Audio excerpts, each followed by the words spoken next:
that you stand for and that we stand for be preserved under the providence of God for the happiness of mankind. The trouble is caused by unthinking people who carelessly throw away ageless ideals as if they were old and outworn machinery. But it is the values of individual liberty, equality before the law and the supremacy of people over the state to which we can always with confidence return as a powerful and uniting force. Australia is not a secular country. It is a free country. G'day and welcome to The Good Source. This is the coverage of the United States midterm elections 2022. I'm Dave Pellowe, your host, and joining me in the panel today, co-host John Humphreys, Chief Economist from the Australian Taxpayers Alliance. Welcome, John. G'day, Dave. Good to be here. We've got a good lineup for you today. We've got politicians, former politicians, and a slew of independent commentators from independent media and think tanks around Australia. And what we want to do today is actually watch the results as they start to come in. So the polls are now starting to close in the eastern states of America, and the counting is beginning. And the media outlets across there are starting to cover the results and provide coverage. So we'll be talking generally about the issues and the things that have happened in the lead up to this election, as well as the results as they start coming in with independent analysis from rolling members of the panel as we go along. So first up is the host in Australia of Turning Point Australia. He's built a large brand and significant commentary. And of course, this is an import from an American brand with Charlie Kirk's Turning Point America there. So welcome to the show to Joel Jammal. Hey, how are you? Very good, sir. How are you? Yeah, I'm very good. I'm enjoying watching the results come in already. What have you seen? We've been in a frantic, hectic mess here. There's no volunteers or producers in the studio today, guys. So patience from the audience appreciated if we have any sound or video issues. I'm doing a bit of a producer role. Joel, what have you seen while we've been just trying to get our ties straight? Yeah, look, first off, well done on the stream. It's never easy pulling these things together. There's a million things that can go wrong, even with a professional squad. But when it comes to the actual election results that are coming through, still relatively early. In some places, the polling places are still open for another 4 hours. So we probably won't see some serious results in Australia time until tonight, Australia time. But in saying that, some results are starting to come in. Some early polling is starting to come in.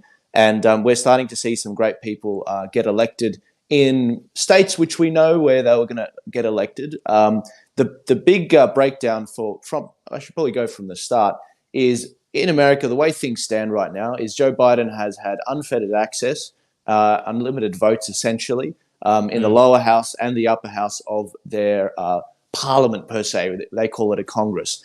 In the lower house, it's called the House of Representatives. They have a majority of I think 5 or 6 seats, and they've been passing legislation through there pretty much whatever they want. And that legislation's been controlled by a crazy lady called Nancy Pellowe, who's been there for 40 years.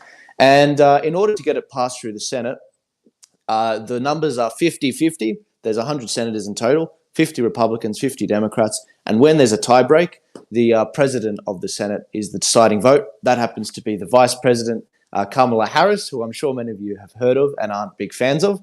And often what's happened is if there's been a Democrat that's called Joe Manchin and also others that have often come from heavy industry states, and they've been very hard to move on climate change sort of bills. So they've been good like that. But at other times they've folded on, I think, the inflation bill, for example, to the idea being to bring down inflation. And that's obviously not what's going to happen. But today we're seeing a situation where all of the lower house is up for grabs, being the House of Representatives. It's looking like the Republicans are almost sure as hell going to retake the House of Representatives, the lower house, which writes a lot of this legislation. In the Senate, however, it works slightly differently. There are 6, when you get into the Senate, you're in for 6-year terms, and only a third of the Senate is up for grabs for this particular election. So we're going to see a situation where most likely the Republicans will take the Senate. I mean, if early voting, from what I'm seeing, is demonstrating anything. I was looking at some of the votes coming in from Florida. Florida, obviously, being on the East Coast, a lot of early voting coming in. And if you look at Miami-Dade, which is a heavily Democrat electorate, and what we're seeing, the voting coming in there, the Republicans are ahead by 10,000 votes, which is insane. I mean, they should be getting smashed in that area. In some of the other states as well, we're seeing a massive same-day election turnout compared to the mail-in ballot votes that came in. And so, look, it's looking very encouraging. It's easy for us to do commentary in Australia because we can tell it as it is. We don't have people listening to the stream that are considering to go and vote. But over there, it's looking like it's making all the right sounds for a red wave right now. Early on today, there was a lot of confusion in the Carrie Lake electorate. John, do you remember which state Carrie Lake's running for again? That's Arizona. She's the governor candidate, the gubernatorial candidate for Arizona. Right. Which is a purple state, so it's regularly in play.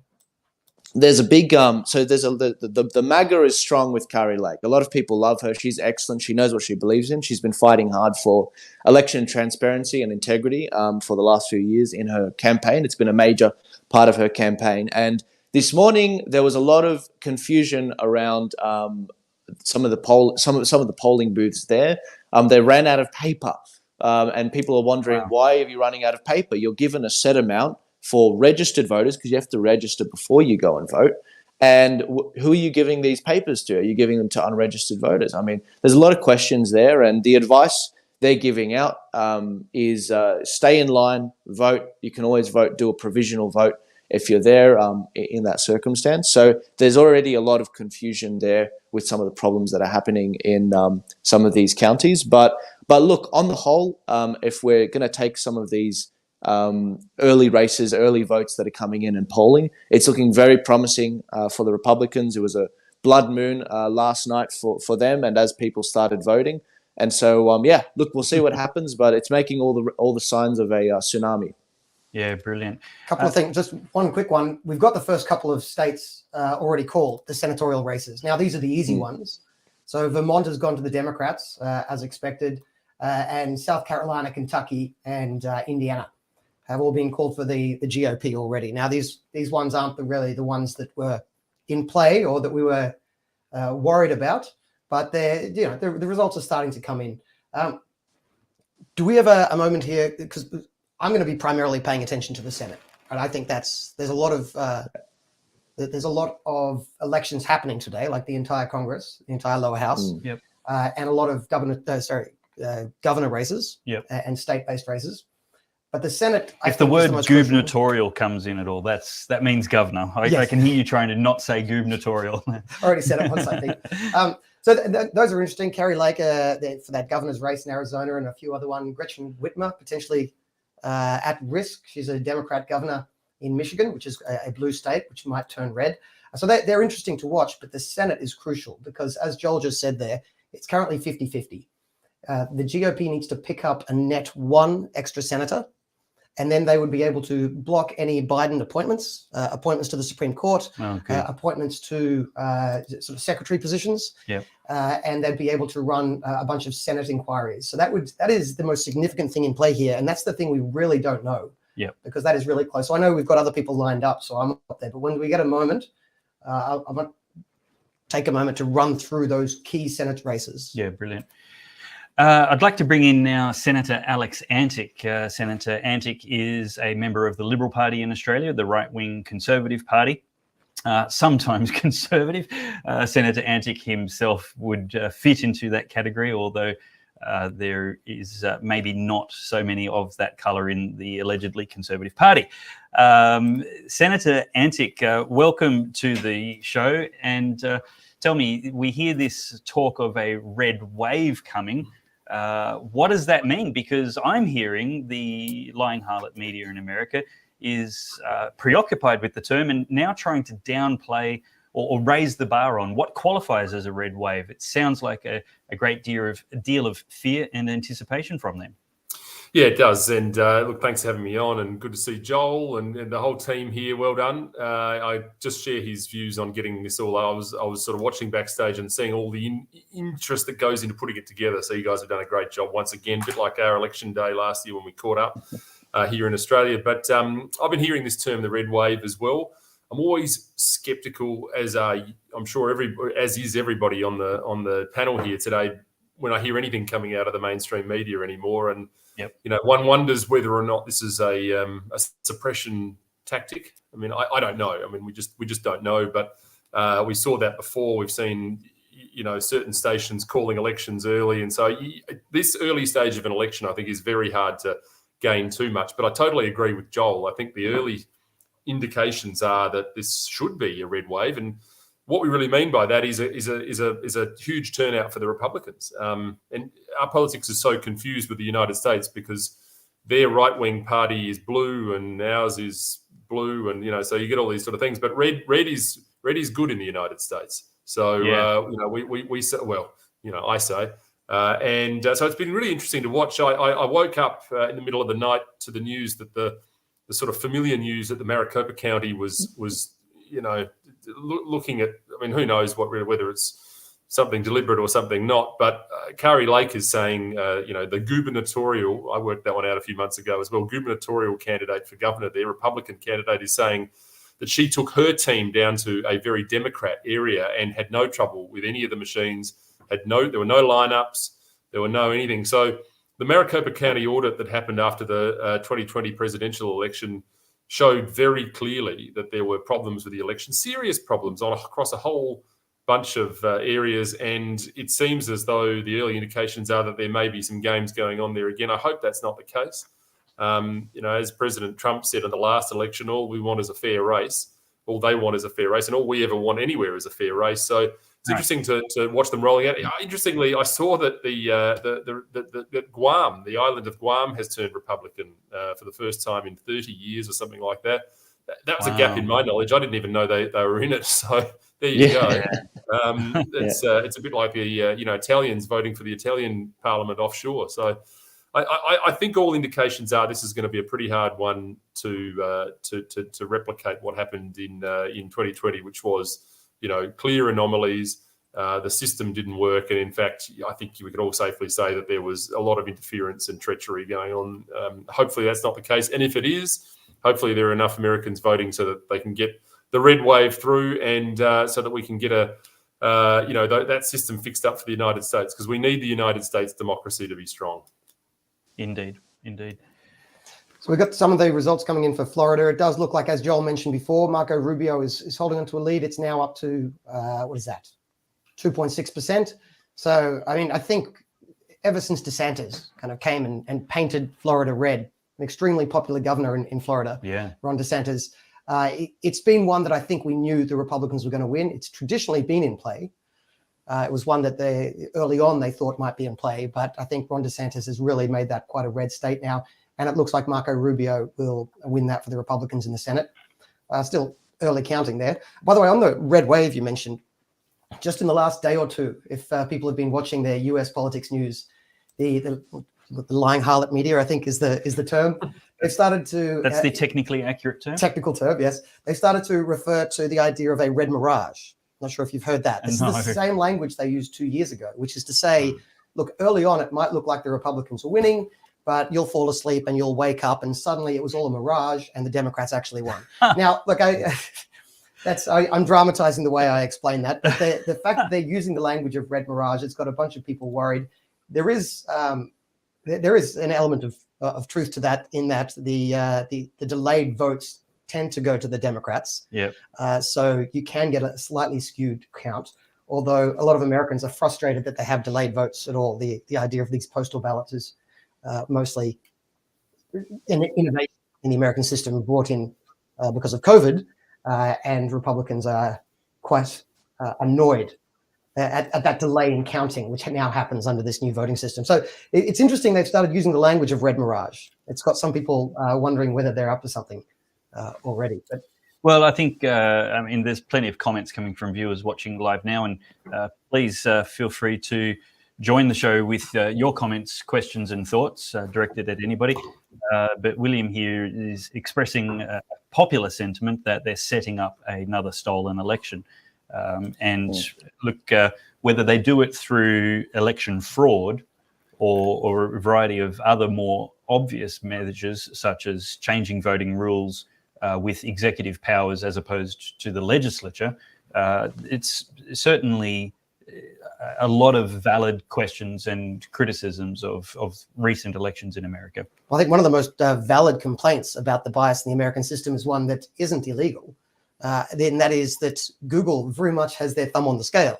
Now, they're technically allowed to. Big tech all over. They didn't break that. Well, maybe not so much Twitter anymore, but we'll put that aside. Well, certainly Facebook. But Google determines when people search for things. And there's been some accusations now that when you search for various candidates, Google says, no, what you meant to search for was this wonderful puff piece about a Democrat. Yeah. Now, I don't know how true that is, but I mean, that sort of machination isn't technically illegal, but it is something that people do and we should worry about. Yeah, it's the finger on the scale, like you described. Yeah, and anyone that wants more information on that, go check out the Dr. Robert Epstein and his testimonies before the Congress. He's a former Hillary Clinton voter, and he ended up showing, and him and his team showed through evidence, through data, that in the 2016 election, anywhere from 10.4 million votes to 2.6 million votes were shifted from Donald Trump to Hillary Clinton by big tech putting their thumb on the scale in exactly the way that you were talking about. Another way that they do it is the vote recommendation. Sorry, the recommendation when you start typing something in on Google and it puts a suggestion there. And another way they do it on Facebook is they send you a reminder if you're in a specific area in a specific demographic, because they know you'll go out and vote. See, in Australia we have mandatory voting. Over there they don't. So if you get a reminder like that, it's going to help obviously get a lot more of your people out in counties or in areas that you need to get up. So I just thought Dr. Robert Epstein, look into him. Excellent guy. There's a few videos on him testifying to Ted Cruz in America's Congress. I'll ask this to Joel first and then Alex. With all of the extreme heat and sentiment, criticism of voting integrity in America, and it bleeds over into Australia with a lot less basis. What advice, wisdom, or encouragement would you give to voters, Joel, on how to fix the system and participate in the system for the best possible political outcomes? Well, the best advice I can give is look at the Americans. If the Americans can pull it off, if they can come out in record numbers, if the Republican nominees that are winning are 92% endorsed by Donald Trump and his camp, then it shows me that if the Americans can turn it around, why can't we? You know, I think that in Australia we have every mechanism we need to watch the vote being counted and secure the vote. That's partly why, you know, we're rolling out scrutiny training specifically for the Victorian election on the 26th of November so that people can go and watch the vote count. You know, traditionally in the past, people, they don't engage in the political process. And so we've got this massive retraining project we have to do for people on our side so that they get out there and they engage in this democratic process. But this is a transparent process. I mean, the way the votes are counted in Australia, it's all documented. It's all in a handbook. You can check it all out. Are there ways that we can shore up our elections? Absolutely. Are they perfect? No, they're absolutely not. But they're far better than the Americans. And if the Americans are coming out, and if the Americans are fixing their system in Wisconsin, in some of the other two swing states from the last election, and shoring up those rules, we absolutely can as well. It's not beyond. We're not in a banana republic yet, guys. But if we continue to seed the ground, and if we continue to abdicate our responsibility to watch the vote, then it will become a banana republic. But we're not there yet. Yeah, absolutely. I'm going to add Topher Field to the conversation now before we go to Alex. Topher, welcome. And Alex, how do you answer that question? Voter confidence, participation, how do we fix the system? Is there a risk of disenfranchising our own side by talking so much about how futile voting is? Oh, look, I think there always has been people being involved in the process, not just on polling day, but prior to, is so critical. I think the left do that so well. They're involved in numerous sub-campaigns that are really Trojan horse campaigns for other issues, you know, things like the marriage campaign and climate change initiatives. So that, I mean, I think you tend to have a very important and well-trained workforce, or army really of left-wing voters through the union movement and those sort of campaigns. I mean, one of my great hobby horses, and I know we've all talked about it on all of your shows, including Topher's there, and good to see you, Topher. Well, welcome. Is this issue about getting people involved in political parties? I've been saying for the longest time, I want more people who share our values inside the political machine with me, so that we can make sure we're getting candidates that share our values and will stand for them, without fear or favour. The United States issue is a really interesting one, though. I mean, I think probably everybody on this panel looks at what they do with their system over there and thinks, thank goodness we don't do that here.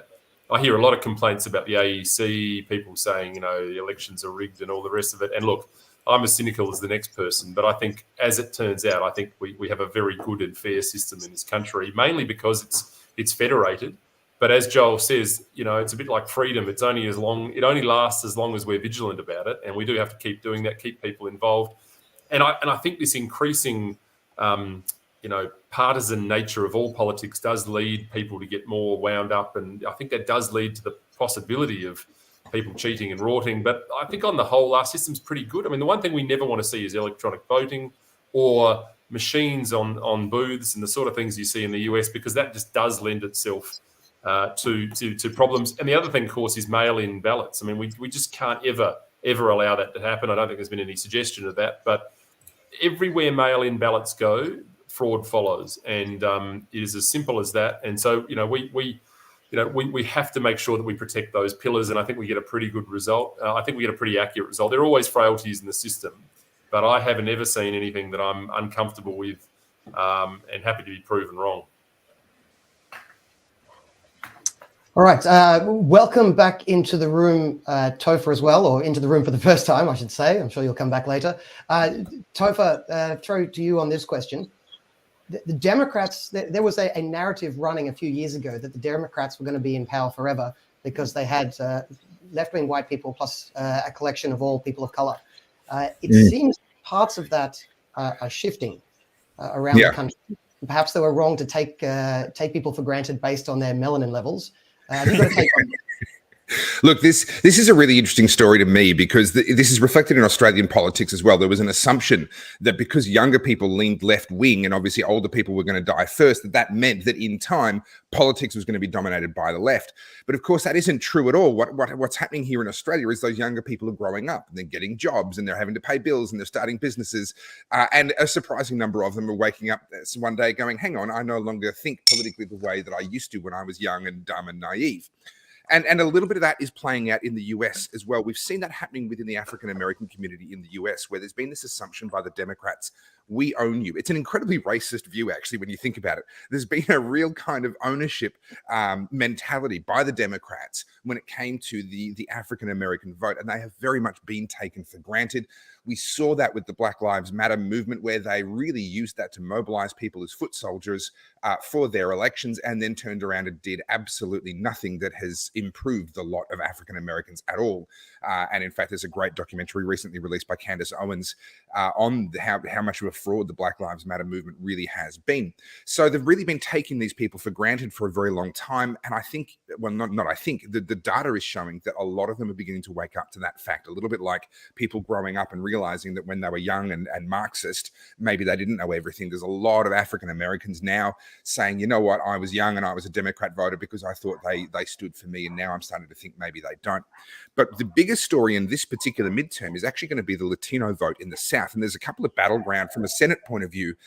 There's really 4 battleground states. There's Georgia, Arizona, Nevada, and Pennsylvania. Now, Georgia looks like it's breaking heavily towards the incumbent Democrat, so we can probably scratch that off the list. Arizona and Nevada are 2 really interesting ones, because being in the south of the US, they have a lot more of a Latino voting base there. And that particular demographic is looking likely to break quite strongly compared to previous voting patterns towards the Republican Party. So the Republicans need to pick up a Senate seat, and I would say Arizona and Nevada are probably two of their best chances to do that, although some results are coming in from New Hampshire right now, and they are breaking very early days, but they're breaking very heavily towards the Republican challenger there. So that may actually be a good pickup for the Republicans as well. So this, I think one of the stories that we're going to be hearing a lot about in the cleanup after this election is going to be what happened with that Latino vote and whether the Democrats can keep taking people of color for granted going forward. And I think the answer is a resounding no, they can't. Yeah, well, the recent polling, I think, is showing that the Latino vote looks like it's splitting close to 50-50. And that might not sound like much, but if you factor in that historically it has gone strongly Democrat. Correct. Another strange little factor, this doesn't sound like much, but it looks like 15% of the black vote going to the Republicans. Now, that sounds like a low bar, but or a low level, but if you're coming off a 5% base, and that is a big jump in the vote, which really further undermines this Democrat idea of just mixed together left-wing white women with people of color and forever stay in power. I think the Hispanic one, the Latina voting bloc, it's always confused me a little bit why it's assumed they would stay Democrat. Is, in general, quite a religious, Catholic, conservative group of people. Family, hard work, faith.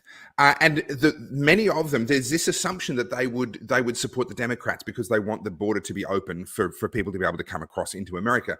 Well, that may be true for some, but for many of them, they actually went to the trouble of immigrating into the US through the legal system.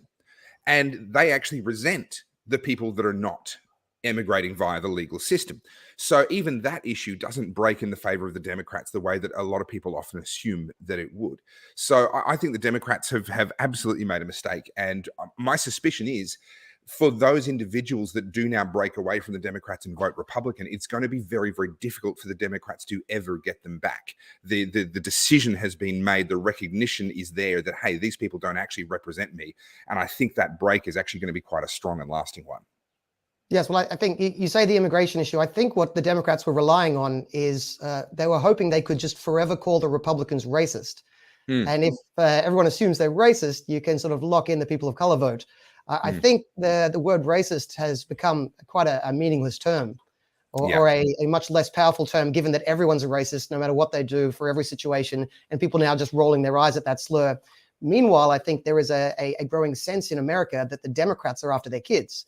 If you're going to weigh these two things against each other, kind of a fake overused accusation of racism versus how much you care about your kids, I think the gubernatorial race in Virginia a couple of years ago, when Glenn Youngkin won that race, kind of shows that don't get in between parents and their children. That is a good way to lose your voter base. And I think that might explain some of that shift in the Hispanic vote. Well, Topher has to take off now. Oh, can I ask him one question before he goes then? Look, sure. Has he already gone? So look, as I said before, the Senate's what I'm interested in. The GOP, which is another name for the Republicans, have 50. They need 51. I'd argue they need 52 so they don't have to rely on Romney. I'll talk about that later. They need to pick up a couple. There's a couple in play. Topher, it seems like you know the ones are in play, but what's your prediction? How many will they get to and which states, if you know them? Okay, so my gut says Arizona and Nevada are going to go very well for the Republicans. Now, we don't really have data on either of those just yet. They're a bit further in from a time zone point of view. They're a bit further in. However, we do have some early results coming in from New Hampshire that are looking. There's been an update to that. Okay, not looking so good for the Republicans at this point. Okay, so. At this point, they're really depending on Arizona and Nevada. I agree that they do actually need two to really make this stick. Pennsylvania is another one that is potentially in play, and Washington could get interesting. The thing to keep in mind as well is if neither of the major parties gets to 50%, they don't have a preferential system, so there are no preferences being allocated out, and you end up with a runoff, and those are going to be happening, I believe, on the 6th of December. So it's actually entirely possible that we may not know. Sorry? Our end or his? It could be us. Okay. You got me? Malcolm Turnbull's NBN at its finest. Have you got me? We've got you. Yeah. So what's your number, Topher? 50? I think it could get to 52. I think we could get there. But I think 51 should be if they failed to achieve 51, I think there'd be a lot of people asking some very serious questions of many different kinds, and the voter integrity question would become a very big one at that point. Just one quick update on that, and Topher, you can run off if you need, but for the people watching at home, you did forget Georgia, which is the other interesting one in play. If they get Georgia as well, there's up to 53. New Hampshire would make it 54. And the other thing to note is that runoff election, most states don't have that. So that's just Georgia, really, of the places in play. Sorry, yes, that's true. Now, Georgia is breaking. The reason I didn't bring it up, Georgia is breaking heavily towards Warnock, the Democrat incumbent. He's 132,000 votes ahead with a representative percentage counted. So I'd say that's going to be a difficult lead for the Republican to overcome. I did mention Georgia very early on, but I'm kind of scratching that off my list at this point in time. I think those would be Atlanta votes. Atlanta swings very heavily Democrat. So when the more rural parts of Georgia come in, I think you might see that race tighten. Well, I look forward to being proven wrong, and that would be a very, very nice thing. I got to go, guys. Thank you so much for joining us today. Feel free to pop back in the second hour if you're able to. I will endeavour to do so. Cheers. Thank you. And joining us now from the IPA is Gideon Rosner. Gideon, thank you so much for joining our election coverage today. Thank you for having me. Great to be back. What tips have you got? Any coverage or websites you've been watching before you've come on air that breaking news we should know about? Well, so I'm looking at the early results out of Florida. So it's looking like, and if I could just bring them up, I do apologise. I didn't, of all the days not to have a damn laptop. If you look at the Senate results in Florida. Amazing, by the way, while you're bringing that up. Sorry? Your studio looks fantastic. Oh, thank you. Well, I'm coming at you from the Pellowe Meyer studio here at the Institute of Public Affairs. We're very, very lucky to have a professional grade studio here. And of course, if anybody wants to find more about our research or support this studio and the products that come out of it, head to ipa.org.au. We need more members and we need more of your viewers to sign up. So that's the plug. I've done my job for today.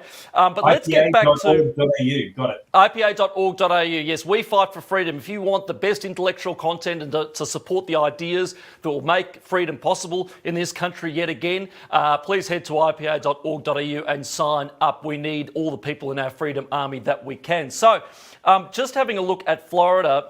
So Marco Rubio was polling like 12 points ahead or something, so it's a bit of an imprecise one to look at.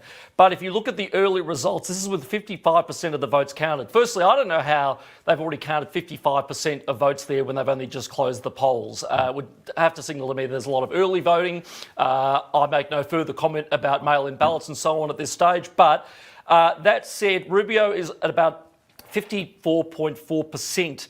In 2020, and looking at Miami-Dade County, for example, Miami-Dade County is obviously focused on southern Miami, a pretty democratic place, a major city, lots of wealthy retired people moving there. So this is not a historically red county. But if I'm looking at now for Rubio, that's going to Rubio 53.1%, whereas in 2020 it went for Trump 46%. So looking like an encouraging sign for Florida, which is where the Republicans were looking to really make an impact, particularly among Hispanic people, a huge Latino, Latina and Latinx population there. I used the last one ironically, by the way. Don't write me any emails or anything.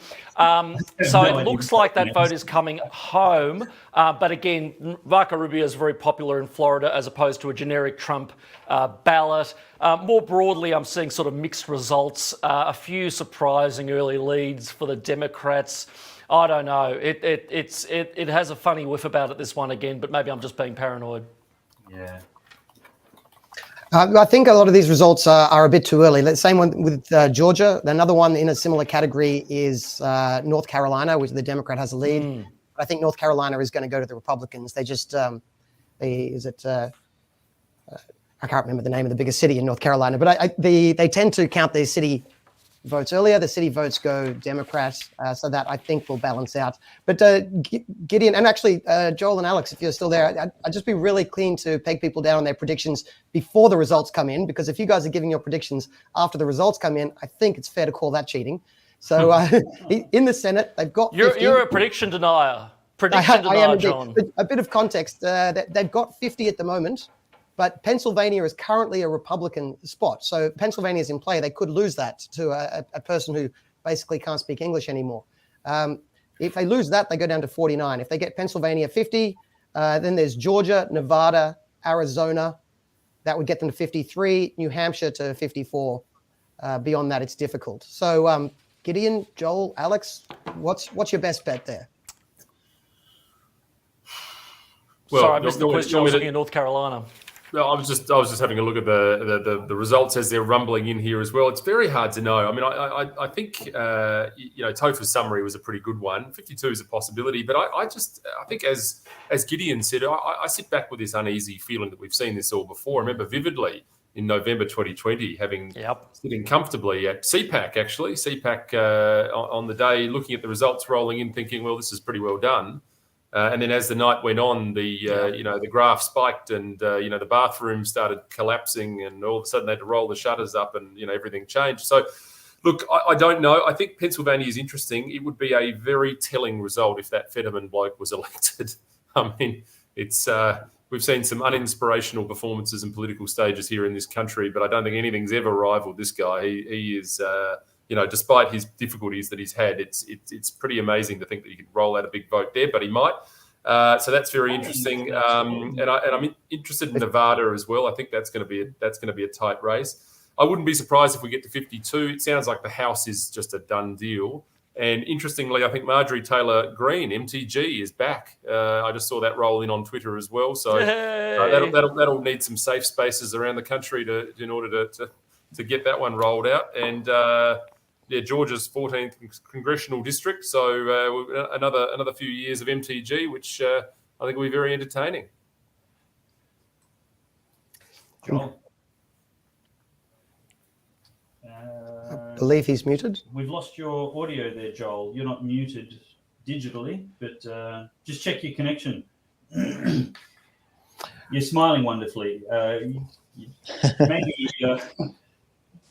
Yeah. I can hear him. All right, Joel, you with us? All right. Yeah. I was just going to say, I think it's at least 51 seats. I'm still listening on the side. A lot of these areas, yeah, you're right. They're slow to count these votes. Florida probably got the gold standard when it comes to how quickly and how accurately they count the votes. So I'm not surprised to hear that they're 55% through counting the vote right now.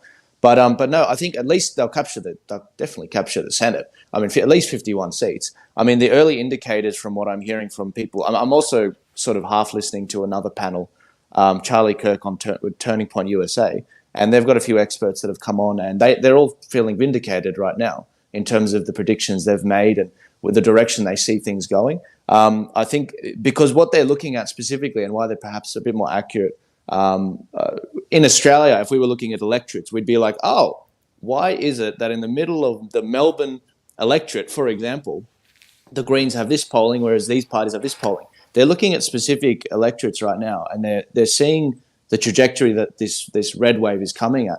And so I'm very interested to see this full count come through. But my final I definitely see them getting at least the majority. I mean, at least 51 seats.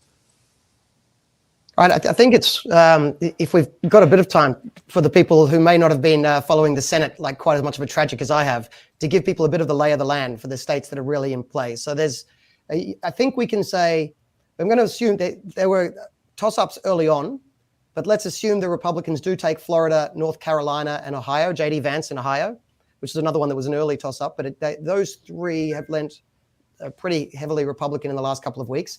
Assume we get those three, although we can come back and look at them later. That's 49. We need two more out of Pennsylvania, Georgia, Nevada, Arizona. Now, I want to paint the worst case scenario. Here, the worst case could be 49. You get none of them. Nevada's looking pretty good. Pennsylvania is 50-50 in the polls. Like Fetterman and Oz. Oz has just snuck in front, but there's a lot of early voting in Pennsylvania. So it could be that when Fetterman was leading, that's when people were voting. So that one could be very 50-50.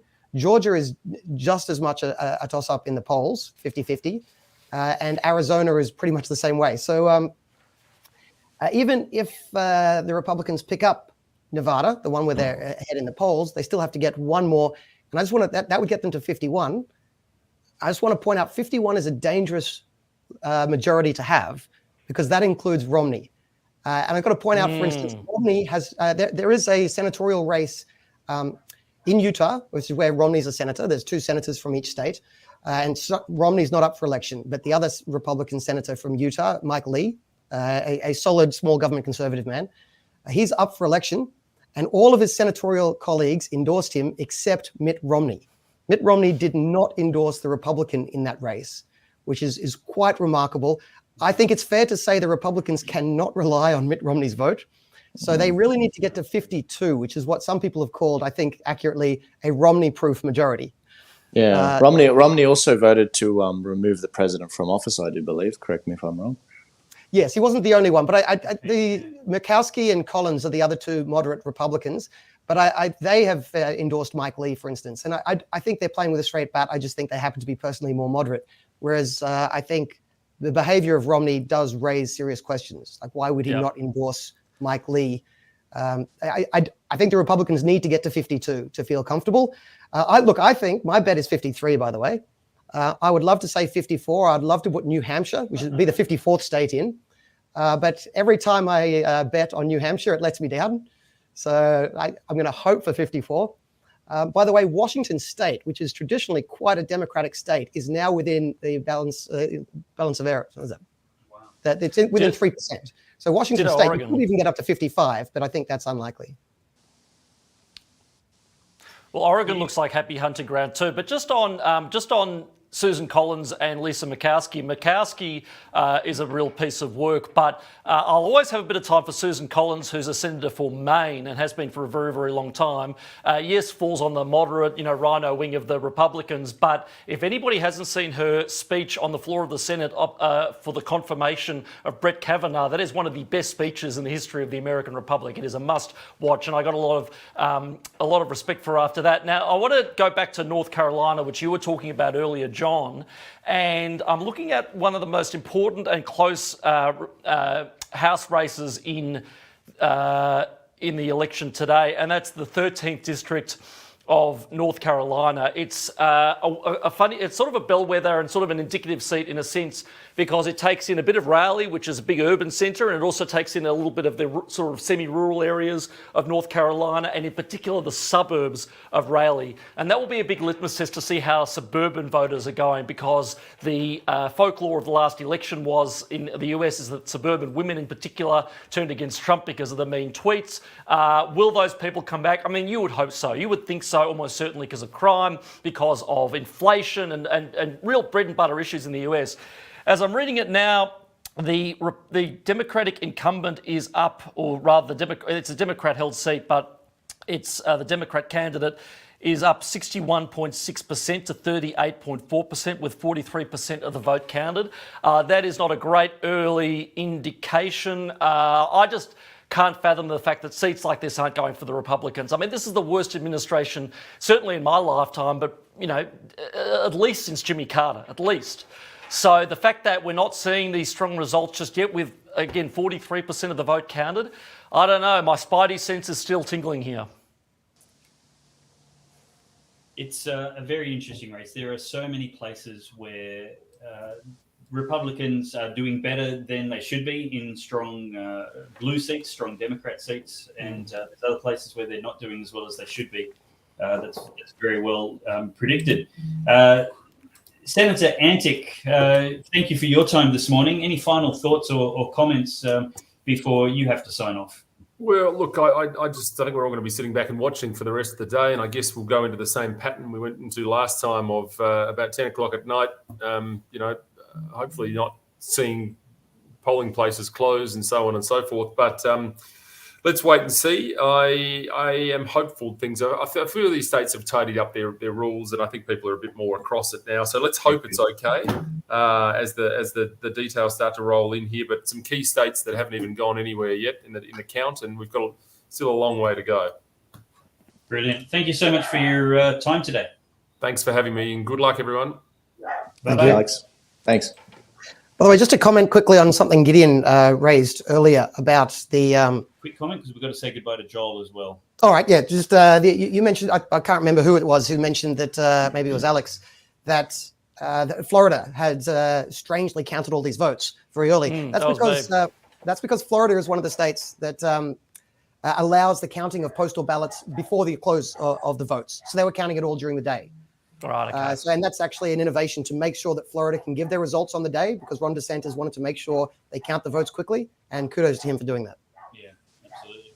Joel, your final thoughts, and thank you for joining us this morning. Yeah, look, I just wanted to say that I think that in America, with a lot of the things that Topher was saying with regards to the demographics, people are leaving the Democrat Party, people from this intersectional sort of behemoth, whether it's the actual Latino voters or the black voters. Now, how does that translate into Australia? Well, I think in southwest Sydney, where we've seen a lot of people that look similar to myself, or even in Western Melbourne, we're going to see a massive demographic of people that do leave the traditionally Labor voters areas and leave these suburban voting centres from the Labor Party and go to the Liberal Party if they choose to represent these people. If not, then some of these minor parties will continue to grow their votes in the area. And so that's how I see a lot of this translating into Australia. It's a realignment that's going on. As you watch the results today, I wouldn't be surprised if there are some shocks, because let's not forget that everyone's been moving around after the pandemic and things opened up. A lot of people leaving New York, a lot of people leaving California and going to other states. So we'll see how that pans out. But I want to thank you guys all for what you're doing. For those of you that want to see some of the tools we're rolling out for the Victorian election, which is coming up on the 26th of November, just go to www.tpaust.com.au and you'll find a slew of resources, whether it's our how to vote cards or even our transparency reports on politicians and what they've been up to. But thanks, guys, so much for the stream. Awesome putting it together at such last minute, and I'll see you later. tpaust.com.au, was it? That's right. Perfect. Just putting that on the screen now, abbreviating. Awesome.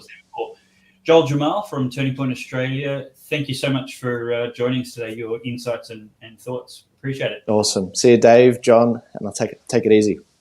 You too. See you, Gideon. See you, mate. That's awesome. Well, we've got more guests coming up. Chriscoveries is going to be joining us, Chris de Bruin, George Christensen as well. And joining us right now, we also have John Ruddick from the... Yay! John, how are you, sir? Welcome. You're muted. You've got to unmute yourself. Leave that to the master. Unmute yourself, John.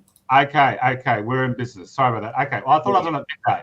Okay, well, look, gentlemen, what I would say about this, I think that you've had terrific coverage. From what I can see, can I tell you what the best indicator when these elections are on is Betfair. Now, there's lots of betting websites out there in the world, but Betfair's A, the biggest, and B, it's like the Dow Jones. It's like a stock exchange where you buy and sell bets. So it's a very liquid, very serious money, and it changes every second. Now, the number one thing that we're looking at is how many seats will the Republicans win in the Senate. Now, at the beginning of today, the market, which was the favourite, was that they would win 53 seats, but it's starting to edge towards 54 seats. So I think even though we've only seen very, very small numbers coming through so far it's going according to expectations, if not a little bit better for the GOP. Brilliant. It can be hard to tell with the early votes, so we shouldn't get too worried about it, although we shouldn't count any chickens. Just letting everyone know, 5 minutes until Pennsylvania closes voting. That's going to be a very interesting one to watch for the political tragics. And I know Gideon and JR, you're both political tragics along with me watching US politics. Lifelong. That Fetterman versus Oz debate was unprecedented, I think, in politics. Well, can I just say, John, my thoughts on that are good night, everybody. That's quite an insider joke there, but everyone go Google the Fetterman debate and you'll understand that one.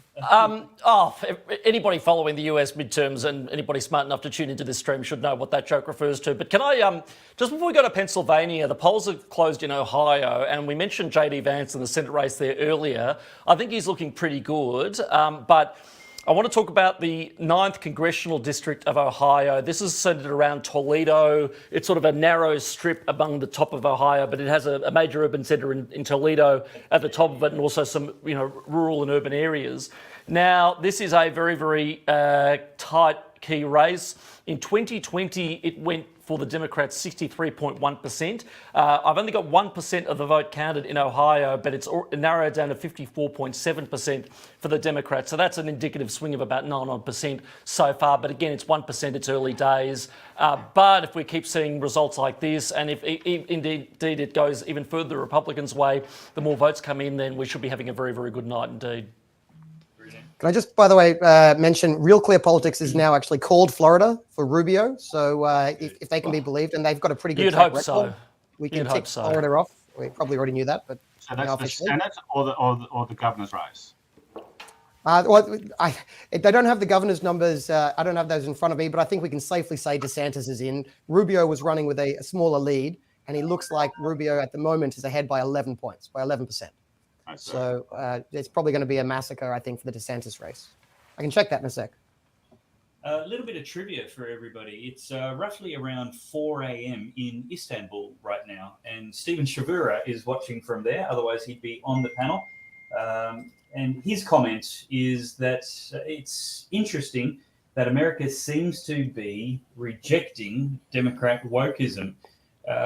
John Ruddick, is America embracing MAGA? It seems to be, according to Steve's comment, that it's not rejecting MAGA in these election outcomes. What are your thoughts? Okay, well, thank you, Stephen, for that comment. Now, look, this is how I feel about these midterms. In many ways, this is the most extraordinary result in American political history since George Washington, and I'll tell you why. There's obviously been two great political parties in America. There's been the Democrats and there's been the Republicans. Now, I think looking over their history, people would say the Republicans have been the more honourable party, the grand old party, you know, against communism, against slavery, against Jim Crow, defeating, you know, doing all the good things in the world. Now, so we've got the GOP. Now, what has happened here is a plain citizen with a good heart called Donald Trump has walked off the street, walked off Fifth Avenue, and he has walked into the White House. And then we had the schmozzle of 2020, but let's put that aside. Tonight, 2022, it's looking as though the grand old party of America has basically become been fully taken over by Trump. Now, let's think about who's against him now. The Bushes. Doesn't get any bigger in Republican Party history than the silly Bushes. The Cheney out there maliciously, non-stop out to destroy Trump. Mitch McConnell. Mitch McConnell is the titular head of the Republican Party right now. He's the leader of the Republicans in the Senate, and they've got 50 out of 100 senators. He's done three things publicly during this election. He's criticised the Republican candidates on three occasions. And in fact, he's supporting Lisa Murkowski up in Arizona. Alaska. Now, why is Mitch McConnell campaigning against his own party? It's because Donald Trump's endorsed candidates won 92% of the Republican Party primaries. Head-to-head against Mitch McConnell, Mitch McConnell kept losing. Mitch McConnell's like the Bushes and the Cheneys and everybody else, all the old guard. Here's this plain citizen who'd never held elected office before in his life, just a person with a good heart, and he's now taken over the Republican Party. If the results continue to look like they are. Now, putting aside whether you think Trump's good or bad, this is an extraordinary moment that I've been thinking about. There is nobody in Republican Party history that can say that they have done what Donald Trump has done here tonight. I'm going to push back a little bit against that. One of the reasons he's got so many successful picks is that he picks the people that were already known that were going to win. I mean, I could do that. That's not too hard. He recently came out and at the last minute endorsed the Georgia gubernatorial candidate, Kemp. He actually campaigned strongly against Kemp. And then when Kemp won, and now it looks like Kemp is going to have a big victory over Stacey Abrams. And because of that, Kemp might help bring Herschel Walker over the line to help get the Republicans control of the Senate. And because of Kemp has done such an outstanding job, yesterday, one day before the election, Trump now endorses Kemp. So yes, he's going to be able to claim that, wow, what a good endorsement I gave. It's very easy to get backwards. That's not the 92%. I'm talking about in the primaries. Trump was being polite to people like Kemp and others by endorsing them now. I don't know what your version of polite is, but look, in the primaries, it's not about the primaries. What was important was the primaries. Now, in the yes, primaries, and I'm saying in the primary, if you already knew candidate A was going to win and you endorsed them after you knew they were going to win, it doesn't make you a genius. Sorry, how do we know Kemp's going to win? He's not winning at He's the about moment. 10 points up at the moment, I think. No, he's not. He's I know down he's not. to It's running Abrams close at the with moment, but 31% in. Yeah, no, it's running close at the moment, but that's with a heavier vote in Atlanta. In the cities. So I think he's doing quite well. Yeah, we're still waiting on rural counties. Okay, well, look. The thing is that John, Trump in the primaries did not endorse candidates that were necessarily going to win. He endorsed candidates that were pro-Trump and pro-MAGA and against Mitch McConnell, and Trump won 92-8.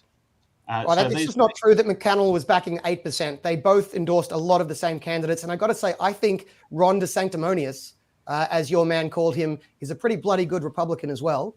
As I don't think it is only Trump in the GOP. He did say that. And speaking of DeSanctimonious, he won.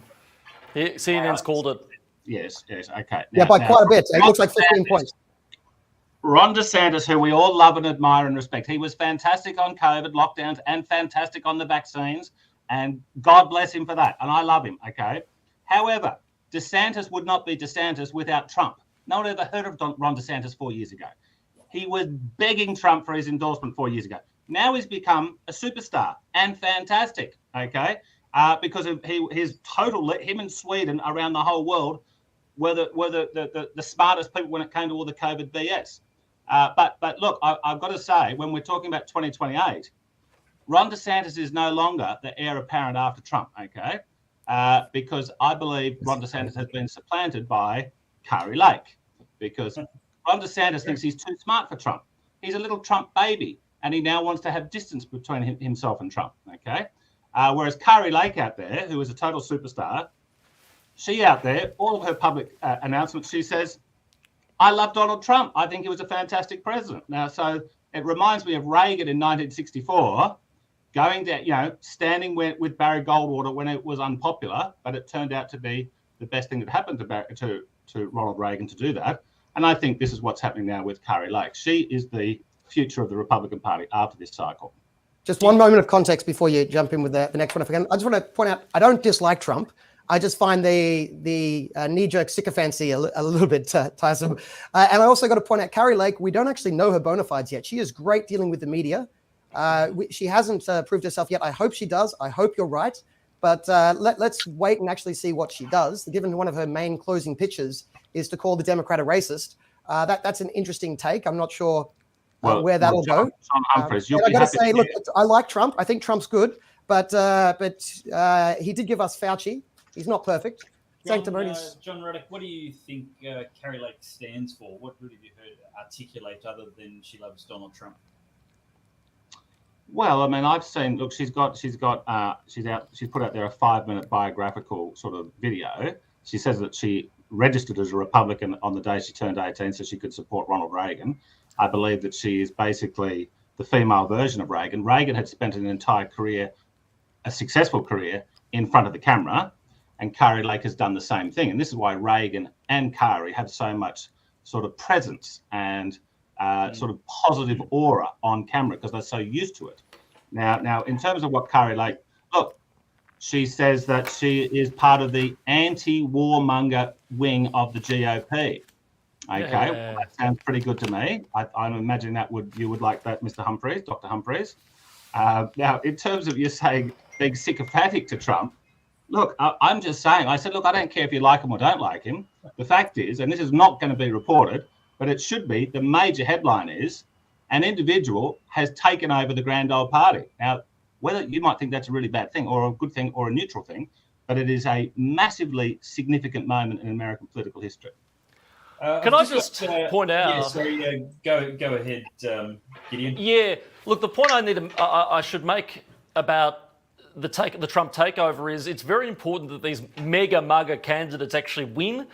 If Kari Lake loses, fairly or unfairly, I'll put it that way, if JD Vance loses, if this whole swag of lower house candidates lose, then we'll see what we're seeing with the Liberal Party here in Australia, which is this internal message or this false idea, oh, no, we can't be too extreme. We have to meet them in the middle. We can't have these extreme candidates and so on.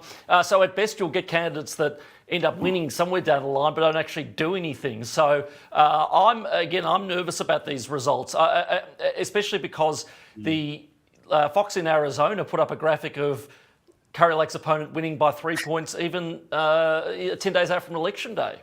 Yeah, that was quite remarkable. I was going to say, it's a bit double-edged, though. One of the main accusations that is thrown at some of the Donald Trump picks, such as Mehmet Oz in Pennsylvania and Herschel Walker in Georgia, one of the main complaints that Republicans have is that they're not real conservative. They're not very conservative.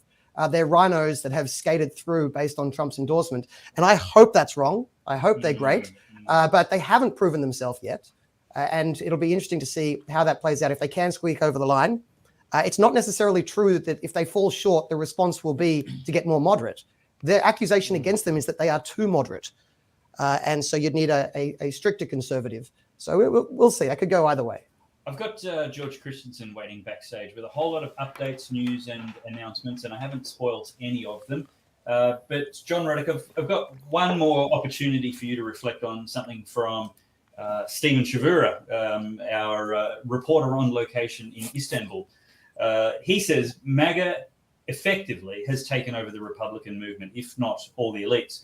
The Republican future will be MAGA. Trump has changed the party for good, which means he might change America for good. Big call. What do you think, John? Well, they're doing polling on who Republican Party primary voters want to be as their candidate in the year 2024. And Trump is typically winning about 62 to DeSantis at about 19. Okay, so he's absolutely going to be the candidate, at least for 2024. Now, I'm not saying he's going to win. I think that's going to be an extremely fascinating election, and who knows the hell what's going to happen in that. But we do know for certain that Trump will not be a candidate for president in 2028. Okay, now, therefore, now is the party at that point going to revert to Bush-Cheneyism? I don't think so. I don't think so. I think Trump has, even if Trump drops dead in, say, 2027, I think that he has permanently restructured the ideological character of the Republican Party.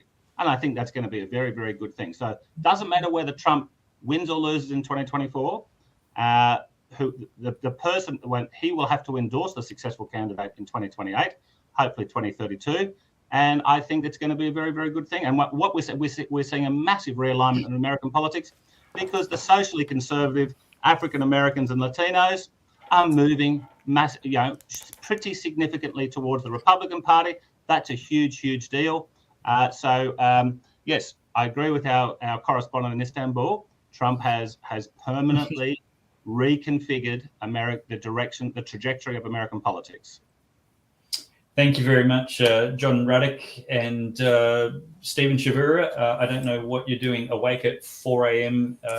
Where you are, but you should be touring and enjoying your holiday. Gideon, how much longer have you got? Are you able to stick with us for a little bit? I have about 20 minutes. One thing I actually want to bring up, and this doesn't always get a lot of attention on days like today, but as many of you, the viewers will know, there are Americans have a system of citizen-initiated referenda. So that you might see on TV Proposition 308 or something, where there is a question put to people and they can vote on it directly. It's a part of the system I actually admire. I used to think, oh no, that's what we elect politicians for, but no, we need recall elections and we need citizen-initiated referenda. We need any means necessary to take back control. But no huge results yet, but just two I thought I'd share where we are seeing some sort of a result, which is Kentucky Amendment number 2, with 16% of the votes in, no constitutional right to abortion. So this is ruling out the right to abortion constitutionally. Right. No is winning 54 to 45. So yes, it's a more conservative state, but conventional wisdom would have you believe that voters are particularly incensed about this issue. That's one of the few hopes the Democrats have. So 54-45 breakdown or thereabouts is an interesting one, even in Kentucky. And the second one is with 21% of the vote in Ohio, require US citizenship to vote in local elections. You'd think that would be the bloody law already, but it isn't.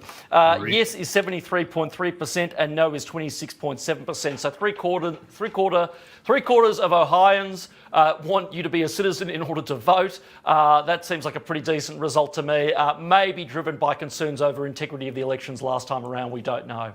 Now, Gideon, that's not America-wide. That's, I think, something Australians do very often is conflate any particular jurisdiction or statistic from America as if it's homogenised across all 50 states. Yes. How many states in America are you aware of off the top of your head, or even ballpark, where it's not a requirement to be a citizen to vote already?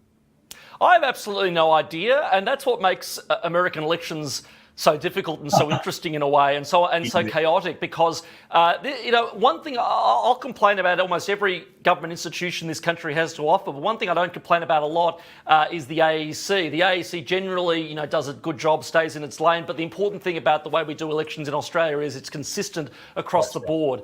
With America, local boards and statewide boards handle these votes. There's different types of technology used. It does lead to confusion.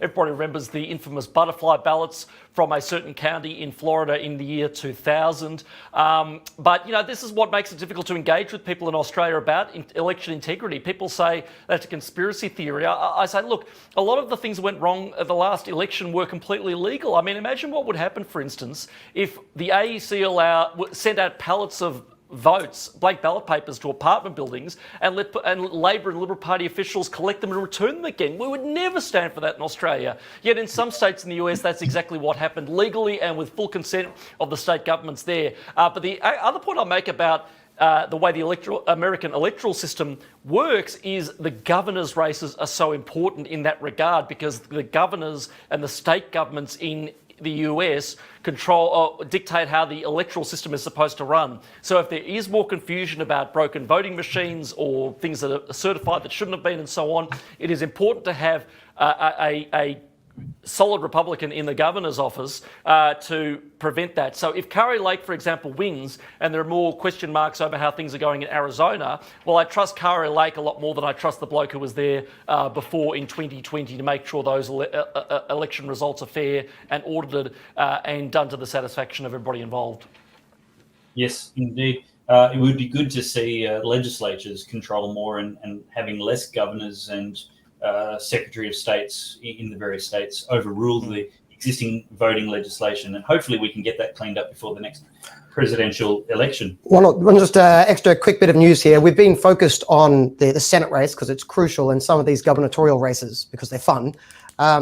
The House, it's been widely assumed the House will turn red, go to the Republicans, but we do actually need it to happen. There were 5 seats down beforehand. They've already picked up 4 seats, so it looks like that red wave in the lower house in America is well underway. Look, they need 5, they've picked up 4, but that's only 60 seats counted, and there's 430 odd seats. So it looks very likely they're going to get the majority in the House. So that's one good piece of news. Well, let's say g'day to George Christensen. George, welcome to the American midterms election coverage. Thank you for joining us. Tell me, is there news across the board? And will you start with MTG, Marjorie Taylor Greene, please? Yeah, well, first, humble brag here. I'm sorry I'm bleary-eyed, but I was up at 3 a.m. talking to Alex Jones. So there you go. They're quite excited about what's happening. And he couldn't make the panel today? No, he couldn't make the panel. I asked him, Dave, but he was busy with his own panel. But look, a little part of me, like about 1%, is hesitant to say this because I thought that Trump was absolutely going to win last time. He didn't, and I think that was, I'm just going to say it, it was because of the steal. I'm one of those people that absolutely believe that 2020 was stolen. But right now, just everything is going the Republicans' way. I mean, MTG, Marjorie Taylor Greene, she has won her seat within a few minutes of the announcement, and I think that $11 million was donated to her by registered Democrats. So that tells you everything about that state that she's in. So, but more than that, Miami-Dade has flipped. Now, anyone that understands about the politics of Miami-Dade, I mean, that is a sign. And yes, it might be a sign about Ron DeSantis, but I think that it's stronger than that. It's gone from -20 towards against the Republicans towards the Democrats, and DeSantis is up 8 points in Miami-Dade. MSNBC, their panel gasped in shock when that was announced. Just some other information. Turnbull moment. All right. Am I unfrozen now or what? Yes, we're just having the occasional Malcolm Turnbull NBN moment today. Yeah, I've probably got too many web pages open here. But anyway, Tim Scott and Rand Paul have both won comfortably in their areas, and they're both, I think they're both senators, right? That's Kentucky Senate and South Carolina. That's happened. Now, just, I think that yes, there is something really dirty going on in Arizona right now. I mean, I've seen footage which has been circulating on the internet of Maricopa County, I think it was, where they were telling people, look, you've got to go away. You can't come here and vote if you're voting Republican. You can vote if you're voting Democrat. Now, that whole thing just seems to be so dodgy. They can put whatever sort of technical explanation you can up. But can you imagine walking up to a polling booth here in Australia? And I know we've got a different circumstance here in Australia, but could you imagine being told you can't vote Liberal National Party, or you can't vote Labor, or you can't vote Green at a particular polling booth? It just beggars belief. Even though they might have electronic voting, you would think that there would be a backup with paper voting available, but they're even running out of ballots. And, there's no problems happening in states like Florida. There are problems happening in Michigan, in Arizona, in Pennsylvania, in Georgia, in all of those states that were contested back in the 2020 election. And why is that? And I'm going to shut up about this and get back to the results. You got to understand, the US electoral system isn't like ours, where we have this one government body that's in charge of it, and it's seemingly very, very independent. But in the US, it comes down to even local counties that run it. And some of these people are elected to office that actually run it. So it is like heavily politicized. The media don't want us to think that, but it is completely. Nevertheless, Clark County, Nevada, it's one of those areas where there's been a problem in the past. Clark County's got my namesake as the guy who runs it. George Christensen actually is the county clerk that runs the elections there, and he's a Democrat. But I got to tell you, as at 3:25 p.m. their time, and what are we going back? We're only, it's a couple of hours old now, but still it's one of the bits of information I can bring up here. Registered Democrats that have turned out to vote, 21,395. Registered Republicans that have turned out to vote, 38,980. So that's one data point I can give you there. Right across the state of Arizona, no, in fact, Maricopa County, not Arizona, Maricopa County, 58% of the people who've turned out have been registered Republicans, 27% independent, 14% Democrat. What does that tell you? They're trying to cheat, they're trying to steal it, but the reality is that I think that those people that were so ticked off about what happened in 2020 have turned up with baseball bats to correct the situation in states like Arizona, which should never, ever, ever have flipped. And so they are squaring it up right now. And I think you're going to see that all across the US. And so, sorry, I've got an update from that of only an hour ago. The Democrat turnout is now 45%. The GOP turnout's 56%. And they're still saying, the people that I'm reading here, John Ralston from Ralston Report's Twitter account, this is either a collapse of the Democratic turnout operation or there is a lot of mail out there.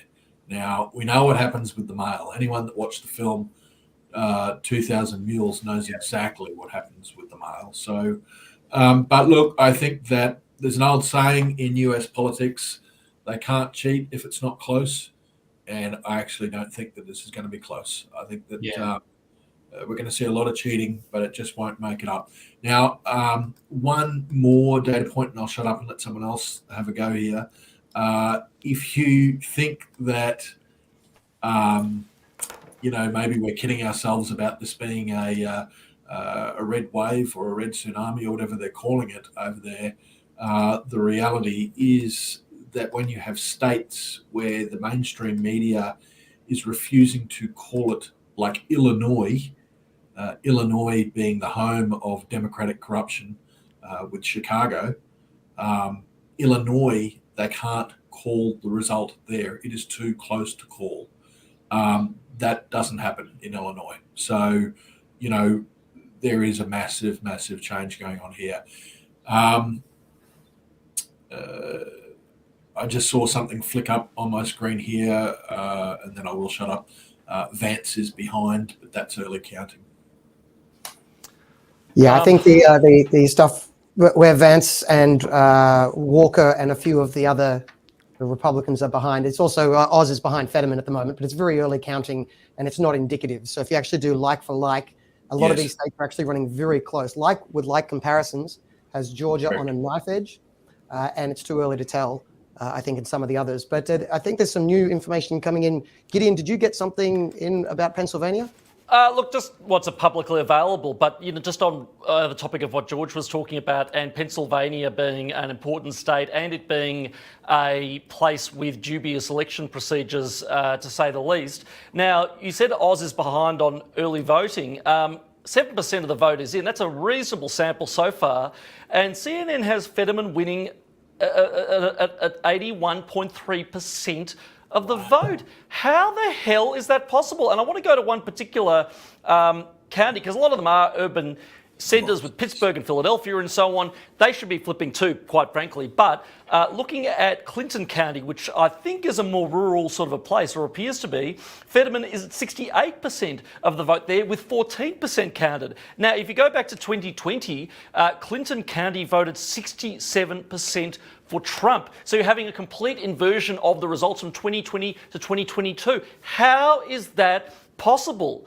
How is it possible that a county that went 67% for Trump is now going 68% for John Fetterman, of all people, one of the worst candidates the Democratic Party has ever put up for public office? And that is really saying something. So, look, as George says, I think we are going to see a Republican win, but I'm not sure that will be the Republican win that we deserve and we are owed and the people want. And that is deeply frustrating. Yeah, just a quick answer to that. We do have some information on why Pennsylvania might be looking a little odd at the moment. They're not counting the vote in the same order as they've counted it in previous elections. So we're not getting like-for-like comparisons about the order. There's a comment here likening it to watching highlights of a sports game, but just watching the highlights out of order. So what are they counting? The Democratic votes first? No, I don't know how to pronounce it. Allegheny County is being counted early, but that's right in the middle of Pittsburgh, which is heavily blue. So that's look. But then why are there like 6 different like Washington County in Western Pennsylvania? Again, I don't think just outside Pittsburgh, but not that close to it. 75% for Fetterman, 95% counted. So it's not just whatever it is counting. There's also a different order that they're counting them. Actually within the counties, whether they count the mail-in ballots early or late. Look, I think it's too early to know, and we'll find out soon enough. Somebody who might why are mail-in ballots going so heavily for the Democrats? They like their mail-in ballots. If that is indeed the case.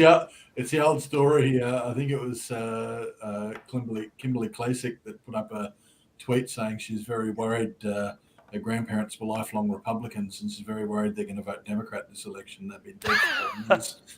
I've seen that one. I saw some quick results in here.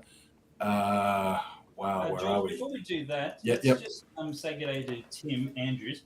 Tim Andrews is in America at an election party right now, and we Excellent. may only have him for 5 minutes before he has to duck away. But Tim, so great.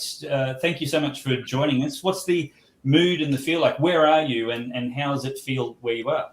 Sure. So, look, thanks for having me on. It's always great to speak to people back at home. I'm currently, well, I've just walked out of the election party to go back into my office, but Americans for Tax Reform is hosting a election watch party. We've probably got close to 300 people here upstairs to celebrate what we believe is going to be a red wave that is going to show this sort of pushback against the radical extreme economy destroying culture destroying agenda that we've seen in the US under the Biden administration. So everyone is I'm not quite sure what the mood is in Australia or how much you've been following it, but everyone is incredibly positive, and there's a sort of jubilatory, celebratory mood, at least going on upstairs right now, because irrespective of what you might think of some candidates, irrespective of some disagreements you may have on certain candidates, maybe not the best thing, the shift and the change overall in the country and the realization the last 2 years the US has been on the wrong track,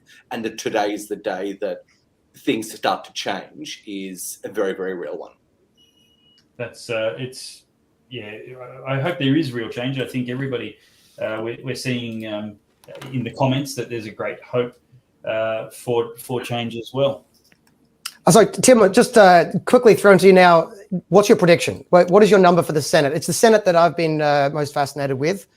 Which one's going to go? Interesting. We had office betting pools, and we placed our bets in about 3 weeks ago, and I was one of the most pessimistic people in the offices, in which I had 50-50. I have completely retracted that. I was wrong. I completely misjudged the race, like the changes in the last couple of weeks. So a lot of states that I had the Democrats holding, I've now changed my mind on. I think the Republicans will pick up Pennsylvania, Georgia, Arizona, those sort of key swing states. I don't think it's going to be a blowout. I don't think they're going to get New Hampshire or Colorado or Washington. I think that's stretched a little bit too far, but I think 53 for the Republicans is probably the most likely outcome. Tim, I got anything on the ground in America to give us any indicator of how those states are going? Those crucial four, by the way, one of them's already a Republican, but those crucial 4 states you just mentioned, have you got any insider information or anything we don't have on how they're currently going? Unfortunately, it's just the gut feeling that I have, but also hearing from seeing people I know who are there on the ground, just posting on social media, they all seem to feel that turnout is going very, very well for the Republicans. Motivation is very, very strong. And you don't see that on the Democrat side. You see things like in Georgia, where the Republicans may not have had the strongest Senate candidate, a very strong performance by the governor candidate, Kemp, who will probably drag Walker over the line for the Senate seat. So there are a number. And the other thing that I hope you will all focus on when you're discussing this is the state level races. One of the problems I find in Australian coverage is everyone only focuses on the congressional midterms without looking at the fact that almost all of the states have elections as well. And where you see so many drivers of change in the US, which actually has much more of a genuine federation rather than Australia, where we have a constitutional federation, but because the High Court decided to rule against the Constitution for the last 100 years, we don't really have that much state autonomy. You have so much drivers of state change. Like in the last year, you've seen like a dozen states radically reform their tax codes. You have seen school choice become such a big, powerful player in so many states. So I would say have a look at what's happening at the state levels as well, where you're going to see expanded Republican majorities in a lot of states, which will bring in tax reform, education reform, and a lot of other things that in many ways affect people's day-to-day life before it much more than the federal election does. Okay. So it looks like the numbers just really, really tightened up in the Georgia Senate race, actually. Yeah, I'd noticed that. Yeah. There's results from one or a few counties that must have come in. And while it was looking like a blowout in the sort of 60-40, area towards the Dems now. It's 55-45 to the Dems still, but that's tightening up. What's the difference between do we know the governor race in Florida? Because the difference between that and the Senate one, I think, will be interesting. 3 points. So it looks like DeSantis got it by 15 and Rubio's got it by 12. Sorry, not Florida. I meant Georgia. Oh, okay, Georgia. Sorry.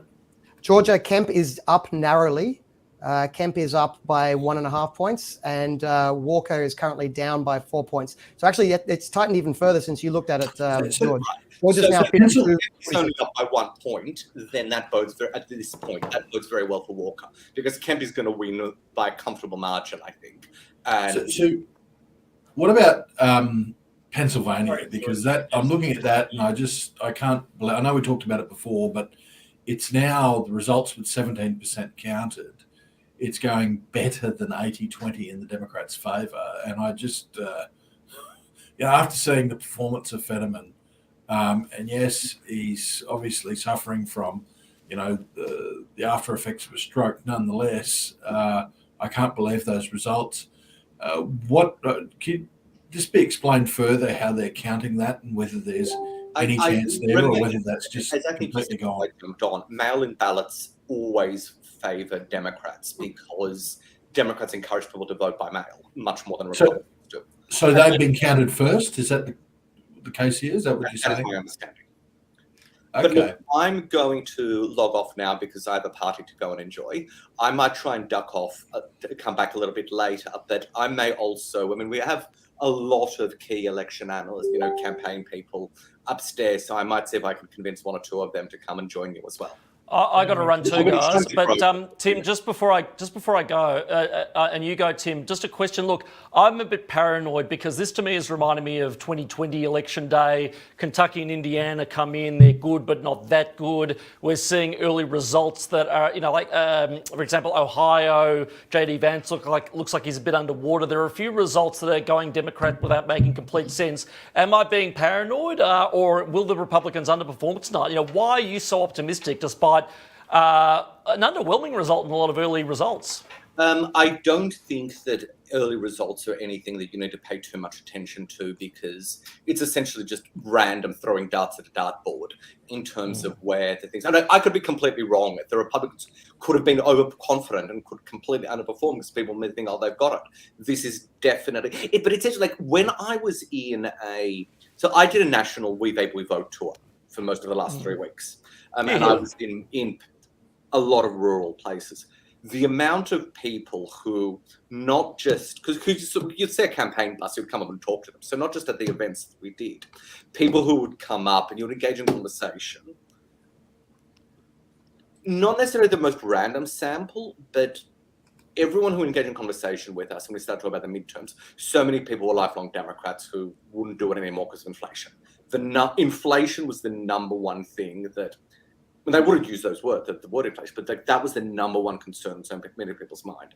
And I think that will translate because, it's the economy stupid.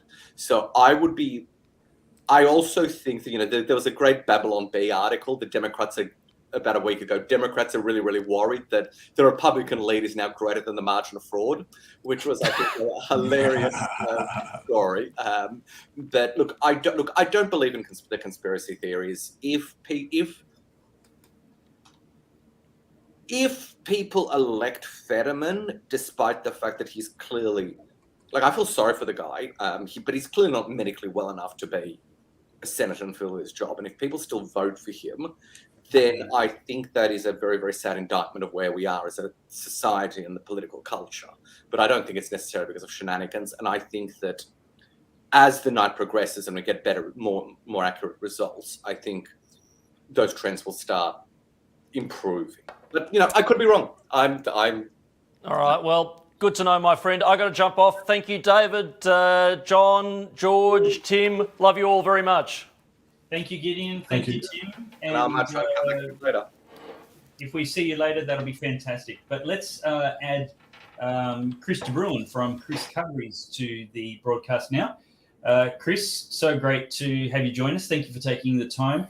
And what fresh observations do you have for us of what's going on and your predictions for what the final Senate outcome might look like?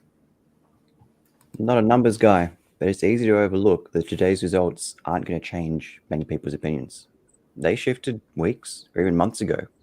They changed at the petrol pump, the grocery aisle, they were outbid in an auction, or they're facing eviction. Last election, Americans had enough. They had enough of the orange man's headlines, enough of the mean tweets. But what they've got instead has them wishing they could take them back. The inflation, the borders, the rates, and what were fringe social issues are now swinging seats. Critical race theory, drag queen story time, late-term abortion, vax mandates that did not stop the spread. At the same time, a different quickening is occurring. The boiling riptide of Twitter and TikTok make the 24-hour cable news cycle seem slow, and it's radicalizing us. Sixth of Republicans, a fifth of independents, a quarter of Democrats, all of these people now support violence against those they disagree with, political violence. Wow. And 2/3 of the Republicans voting don't see this election as legit. Half of all voters. That's incredible. Topher, your thoughts on what Chris just shared about the potential sentimental support for violence if they don't like the outcome. Let me just jump in ahead of your answer. I was watching the coverage this morning, previews before coverage as I was setting up the studio, and some of the Lion Harlot media channels were talking with hyperventilated notes all about how much violence they were expecting, if not on election day, then after election day, talking it up, almost wishing it to be true. Well, businesses in Portland, I saw a video earlier, businesses in Portland are already boarding up the stores. It tells you everything about what they expect the result to be. Yeah. Yeah, look, there's no question that there are elements politically that actually have no issue with violence, no issue with political violence. It's virtuous cause corruption is sort of the broad umbrella that this comes under, where ordinarily they would say violence is not acceptable, but they make an exception in certain cases because they're so virtuous and the cause is so virtuous that they'll make an exception and allow for violence in those particular cases. And in fact, they can get really vicious because of their own sense of virtue for the goal that they're pursuing. They can actually get particularly vicious in ways that they just never would in other areas of their own lives. We've seen it before, and unfortunately, we haven't seen the last of it. There is also the reality, though, and this bears mentioning in the Australian context as well. When you make peaceful change impossible, you make violent change inevitable. And when people lose faith in the ability of the system to allow for peaceful transitions of power that are actually representative of the will of the people, then what follows is people start saying, well, if we can't do it peacefully, what other options do we have? And so a lot of this messaging, I certainly agree. I've seen Dinesh D'Souza's documentary 2000 Mules. I certainly agree that there are some very serious problems with some of what went on at the last presidential election in the US. And that needs to be addressed because people need to have confidence so that they actually have faith that they can peacefully transition, they can peacefully express their will. Because for as long as you have people on both sides now with varying degrees of accuracy claiming that the system doesn't work, you will, as a result, get more and more people asking themselves, well, if the system doesn't work and we can't peacefully express our will, what's the next option? And unfortunately, we know what the next option is. We saw it with the Black Lives Matter riots, and that's what they were, riots. And there is a very real possibility, and obviously the Portland shopkeepers, we're seeing that video down there in the bottom right-hand corner, they're expecting trouble, and I think not without merit. Yeah. George, you've been trying to add some commentary for a while, and fate's conspired against us temporarily, but launch at it. What's some of the things to bring to the audience's attention now? It's been, if we're just following on from what Topher was just saying, I remember saying this to the then US ambassador when there was this major effort right at the start of Trump's term as president to oust him from office with all of this, all these hooey claims about some Russia conspiracy, which proved out just to be completely and utterly false. And I said to him, if all of these people that sent Trump there because they were sick of the system and they wanted him to be, their baseball bat in Washington, and if the baseball bat is then removed, what do you think is going to happen? Do you think that the Republic's going to break down? And he looked a bit aghast at me actually suggesting that, but serious about it. At the point where you say to all these people, sorry, you had your say and you got your way, but we're overturning it. There's going to be explosions like you've never ever seen before, because the only lawful means to get some redress has just been taken away from them. Luckily, that didn't happen, although I think with the last election, it sort of did happen, but they covered it up well and truly. Just goes to this election now. Ballot scanning issues in Delaware County, Pennsylvania. People being turned away at Michigan, being told that they've already voted. In Arizona, people being told that they can't vote if they're voting Republican, they can only vote if they're voting Democrat. Republican poll workers that have been removed from Georgia polling booths and polling booths in other parts of the country. Malfunctions across Maricopa County with their voting there.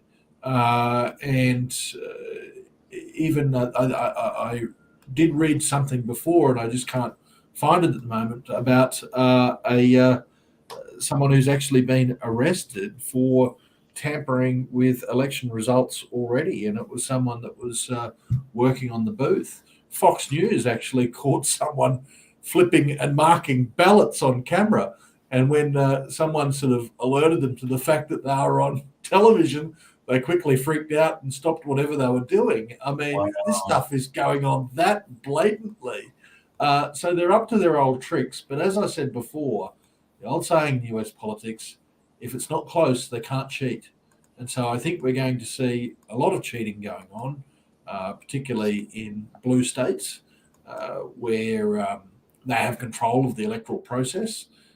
But I think that in some of these states, it's not going to be close. And I just was listening to, very briefly then, someone, Citizen Free Press, who are running a bit of commentary on what's going on YouTube, and they were talking about the results in Pennsylvania. They definitely are too early to tell. The booths that have, it is a lot of the postals that have come in, and some very, very minor booths. There is not enough to call that. So, but just one more telling point, Dave, and then I'll sign off. Guam has elected the first Republican to Congress in 32 years. So there you go. The little tiny island of Guam sending a GOP rep. Since actually they sent congressmen to Washington. So again, that indicates that there is a red wave coming. Wow. Can I just update a little bit on the battleground Senate race seats that I was highlighting earlier in the broadcast? You're right, George, to point out that Pennsylvania is only 8% counted, and as John, you made a great point regarding Georgia early on in the broadcast, that obviously with Atlanta being to the east of Georgia and therefore things sort of happening, the count happening there, that is going to skew the results one way, and then as you count the rural votes, it skews the other way. Pennsylvania, early voting, but nevertheless, I'm not quite as optimistic as the commentators that you were just referencing there. George, you've got a difference of 260,000 votes in Pennsylvania favouring Fetterman over Oz. Now, yes, that is only 8% counted, but as a percentage, that's 80% of the vote has gone to Fetterman.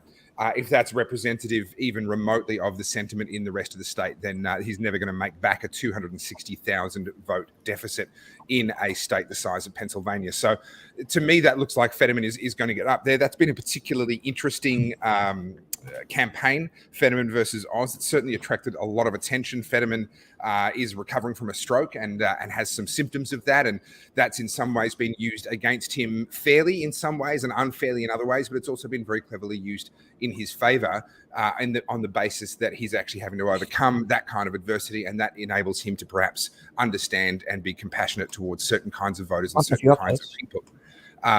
So that's an interesting one, but I don't think that's going to come back. I think that's going to be Fetterman's all the way. The two that I'm watching most closely that I named at the start of the show, Arizona and Nevada, we don't have any results in from those yet. But to me, those remain. And looking at all of what's happening elsewhere, this potential for a Latino-based Southern wave, Southern shift in the direction of the Republicans is still looking very likely. And so Arizona and Nevada, I think, are probably the two places where we're most likely to see the Republicans picking up a few extra Senate seats. So if I've understood you right there, Topher, you're pessimistic on both Georgia and Pennsylvania, but hopeful on Nevada and Arizona, which would mean your best case scenario is down to 51, which isn't even Romney proof. Well, so let me just say this: Georgia, you're absolutely right. Georgia is remaining closer than I expected it to, but at 50% counted with an 80%, so with an 82,000 vote deficit, that's a bit to come back from. It's certainly going to be close, and I think there's a very real possibility we are going to end up in Georgia with a runoff on the 6th of December.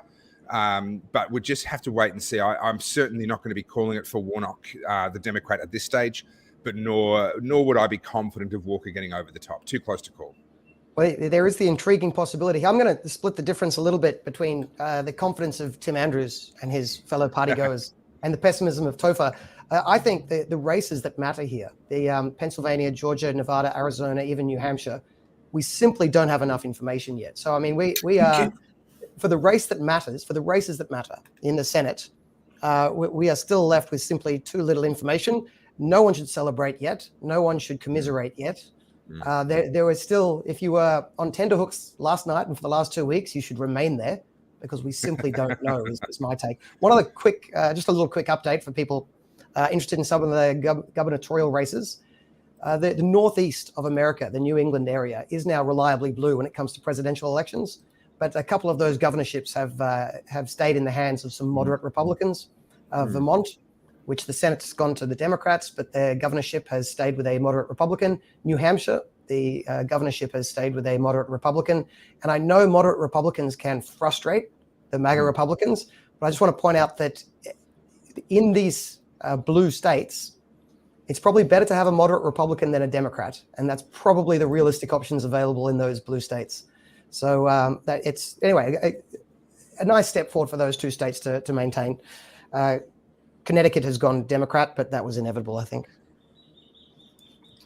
George, before you go, we need predictions from you. What's the Senate going to look like?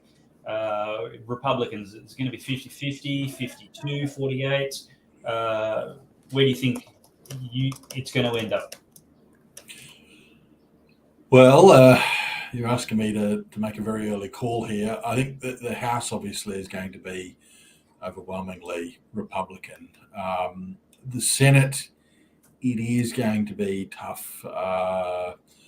Currently, they're nearly evens. There's 38 seats, Senate seats that have been called for the Democrats, 36 for the Republicans, and the ones to watch really are going to come down to the wire. I'm much more confident about Georgia now seeing that firm up. Pennsylvania, I'm just going to say that I've actually had a look just to see, well, what's happening in the other races in Pennsylvania. For instance, a statewide race of the governor. And Josh Shapiro is winning that poll 88%. So I'm not privy. Someone might be able to dig up the information quickly as to what the statewide vote for the governor was in Pennsylvania last election. But that 88% seems to me to indicate that these numbers aren't particular to Fetterman. They aren't particularly against Oz. In fact, if anything, that's a near 4 or 5% drop as opposed to that governorship vote. So it could tighten up. I don't know. So, Dave, I think that the worst case scenario here is going to be Republican control of the House, not controlling the Senate, but just having a very, very slim minority. But it just could be they could get over the line, but there's going to be a few spots like Pennsylvania and Georgia that we're going to have to continue watching. And if all the stuff they've been saying in the mainstream media and stuff that Fetterman's actually said is true, We might not be waiting today. We might be waiting for the rest of the week, or perhaps a couple of weeks. Who knows? Yeah, well, Pennsylvania is one of the states where we were warned that we might have to wait for whatever reason, but it does look like we're not going to know in the near term. By the way, that split between the gubernatorial and the Senate race in Pennsylvania, that does track with the polling. So Mastriano was the Republican gubernatorial candidate. He was running a few points behind Oz. And I think the difference there is that the Democratic gubernatorial candidate is more well-liked than Fetterman. And so that was always expected to run a couple of points apart. So that's somewhat predictable. And I think those results are still well too early. A few more results have come in, by the way, ones that we would expect. Yes. Kansas has gone Republican. New York has gone Democrat. South Dakota, Republican. I don't think anything there that people weren't expecting. Look, in Tennessee, I see the results for the Republicans like over 70%. So if you ever never need to move anywhere, move to Tennessee. The Daily Wire is actually moved as well, I believe. If anyone follows US alternative media. Just trying to find, I'd really be interested if someone can pull it up. Here we go. Governor elections results in 2020. I just want to see what the deal was in. Well, I don't think we can do a match yet because I just don't think that the votes we've got this year can track with those votes yet. I think it's just far too early, and the results we're getting are from skewed counties. Aren't good things. I appreciate it, but that's exactly what I'm wanting to know, what the results were for the governorship in 2018, which was the last one. So the results for the governorship were 57.8 to the Democrats, 40.7 to the GOP. So that's like not even a 60-40 split there. So it's far off the 88% that the Democrats are getting. So if that is the case, that indicates to me we can't rely on these. We can't rely at all on this early number that's out in Pennsylvania. So I just wanted to see that to make sure that Pennsylvania wasn't one of those states where there was this huge majority for the Dems with the governorship. State now. It's Pennsylvania very much. Yeah, they went Trump's way in 2016. So I would have been surprised to have seen something like that. Yeah, and the Senate seat being defended there is currently Republican. Pat Toomey is a Republican senator for Pennsylvania who's retiring. It's the reason that Oz is the candidate. So it is very much a purple state. It's very much in play, and the results are far too early. I know you want to jump to something, Dave, but just before you do, another little factoid. People may remember the former press secretary for Trump, Sarah Huckabee Sanders, from his, I think, early on in his presidency. She was running to be the governor of Arkansas. Fox News has already called it projected to win. So it looks like she's going to be Arkansas's first female governor. Wow. And she'll be, back in politics. So I checked the numbers. The numbers it's hardly any numbers in for that. So I guess Fox knows something that we don't. But anyway, Sarah Huckabee Sanders is back in politics. I actually want to see I believe there's a fair bit going on in the New York governor race as well, which that's a very safe Democrat state, very blue state. Wow. The Republicans are a chance. So this is amazing. So I'm going to see if I can pull up some maps and things like that right now. But what we're looking at right now, and that is the New York Post is reporting that it's fairly neck and neck at the moment. Early days counting still, but this is the actual results being called so far. That the Senate is Democrats slightly in front. Most of our commentators today are predicting that that's going to switch in favor of the Republicans as perhaps some of those Western states are counted. And in the Congress, the House, Republicans are well and truly in front, having flipped 3 seats already in the eastern states that have got counting well and truly underway. But no change so far in governors or Senate seats. Well, the Real Clear Politics is actually already called the flipping of 5 seats in the House. So that would be enough to actually already put the House in Republican hands. So I think that one's in the bag. It's going to be those. How far behind were they? Were 5 behind? Yeah. So if they pick up 5, they've got it. And as you say, we haven't even got 1/3 of the way across the country yet. So they're going to get more than 5 by the end of the day.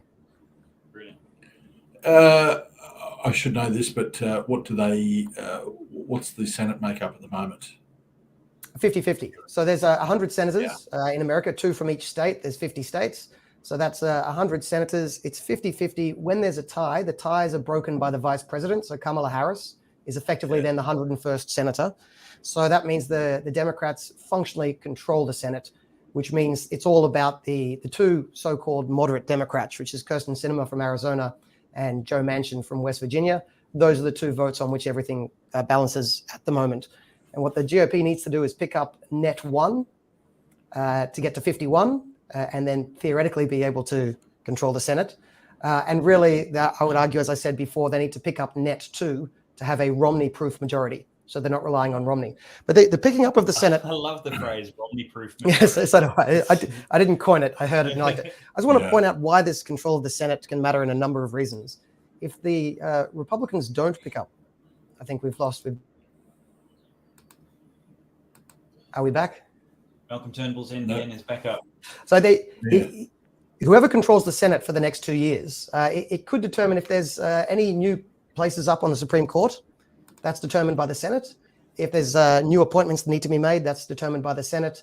Senate inquiry is determined by the Senate majority. So there is quite a lot to play for here.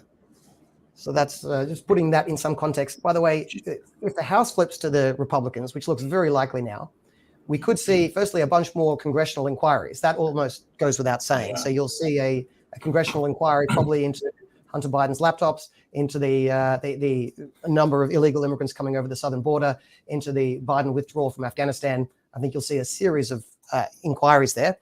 One of the big imponderables, or I guess we can ponder it, is whether the Republicans are going to return serve to the Democrats. When they took control of the House halfway through Trump's presidency, they immediately started impeachment proceedings, and they ended up impeaching him twice. There is available fodder for the Republicans to return that inquiry. And some people are talking about it already. It's unclear whether that'll happen, but it looks like they'll have the numbers to be able to impeach Biden. That doesn't take Biden out of the presidency. So the important point there is you get impeached, then there's a trial in the Senate. To kick somebody out, you need 60 votes in the Senate. I just want to say, look, I hope there's the red wave. We don't know yet. It's too early for the Senate. I hope they pick up control of the Senate. There's basically no chance the Republicans will get to 60 at this election, right? Because only a third of the senators are up for election each time. Yeah. It might be possible in 2 years' time, but not at the moment. So I don't think I knew that. I probably assumed it was half and half, but interesting. Only it's 1/3. Yeah, 1/3. It's actually 35. So senators are elected for 3 terms? Yeah, for six years. Yeah, Okay, well, senators are elected for 6 years. So it's normally 33 or 34 up for election. There's a special election in Oklahoma this year, so there's 35 up for election, but Oklahoma will go red, so you don't have to think about it too much. Yeah, so the Senate changes more slowly, which is how it was designed, which probably makes sense for how it should be designed. But that means it's theoretically possible that they could get up to 64 if if the Republicans won every single state, but that's not going to happen. That includes Maryland, which is where all the DC people live if they don't live in DC, so it's very blue. Hawaii, very blue. California, Oregon, so those aren't going to go Republican. So realistically, it's somewhere between 52 and 54 probably, which is well short of the 60 you would need to be able to actually remove someone from the executive arm, so to remove Joe Biden. Although why you would want Kamala Harris as president is beyond me. But she won't be. The fire. Can I just quickly update Dave on one thing I said earlier? I just found the information about that arrest for voting machine tampering. It happened in Colorado. Police actually have arrested someone. They tried to insert a USB flash drive into the machine. That has happened. So there you go. Now, I just noticed one thing that we're talking about Pennsylvania. about 1% or 1% and a bit came through, and suddenly that 83% lead was dropped down to 77%. So again, I just say those numbers are just they're not worth even looking at. Wow. I want to actually just ask Chris now, and that is, we've got another guest coming in just a minute, waiting backstage. But Chris, your take, your feel. You are a reporter doing live streams of protests and just being the fly on the wall, observing impartially. What's your observation of the public sentiment as you can gauge it in social media? What's the buzz like on the internet, the feeling about which way this might go and what the implications might be for American, if not global, culture? Doesn't matter who wins, everybody loses. Both sides, as you'd expect, are going to dispute the count if they end up losing, more so, James, than anything else.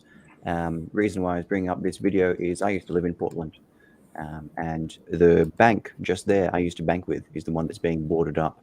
The businesses and banks know which way public sentiment goes often better than the politicians. Because it's money on the line. So when they're boarding up their windows, it's a bet. They're trying to protect the dollars inside, and they're making an investment. This isn't just a we're having a hunch. They've crunched the numbers, and there's a lot more on the line than just anything else. So more than that, why I wanted to bring up MSNBC running this just 5 minutes ago. Yeah, it's gerrymandering. It's someone else's fault. Doesn't matter if the sentiment changes.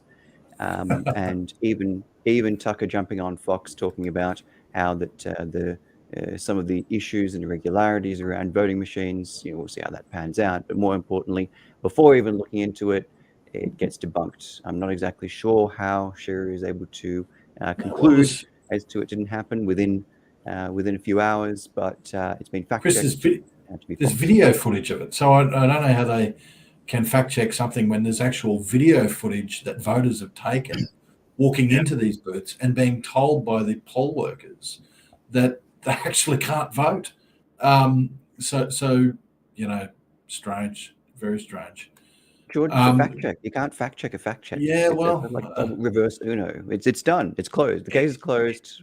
Yes, correct. Any questioning is terrorism, etc., etc. You got to follow the money with the fact checkers too, and when you go back far enough, you find that there are two substantial people that fund these operations. One is George Soros and his Open Foundations. The other one is Bill Gates and the Bill and Melinda Gates Foundation. So there you go. And with that little bomb, I've got to leave. Thank you very much for letting me on here, Dave. George, it's a pleasure, and thank you so much for your contributions and joining us today. So thank you and goodbye. Thank you, George. If I can continue on that point of... just before you do, we're going to bring someone new into the conversation, just so we don't all get a bit too lonely in this room. Up next, we've got Patrick Gleeson, who has been arranged for us as a guest by Tim Andrews. So I think Tim has gone out into that ATR party and he's just started dragging people into his office and forcing them to sit in front of the computer. Patrick Gleeson is the State Affairs Vice President at the Americans for Tax Reform. I'm very happy to have him here. Pat, how are things going for the state elections? Yeah, things are going pretty well. Pretty exciting night at the state front because, while most of the media is focused on what's going to happen with Congress, the big question whether or not Republicans take the U.S. Senate or not and what that means, well, that is getting most of the attention, actually. There's major implications and consequences for what happens in the states. And we could see some pretty earth-shattering changes in state legislatures and state governorships tonight. One thing that we know for certain is regardless of how the federal races shake out and the control of the U.S. House and Senate shake out, regardless of how that goes, we are sure to see most of the policy movement and most of the significant policy changes in the United States for the next 2 years are going to occur in state capitals. That's just a fact. And the reason that is going to happen is because we're likely to have divided government no matter what, whether it's Republicans just having the House or having both the House and the Senate.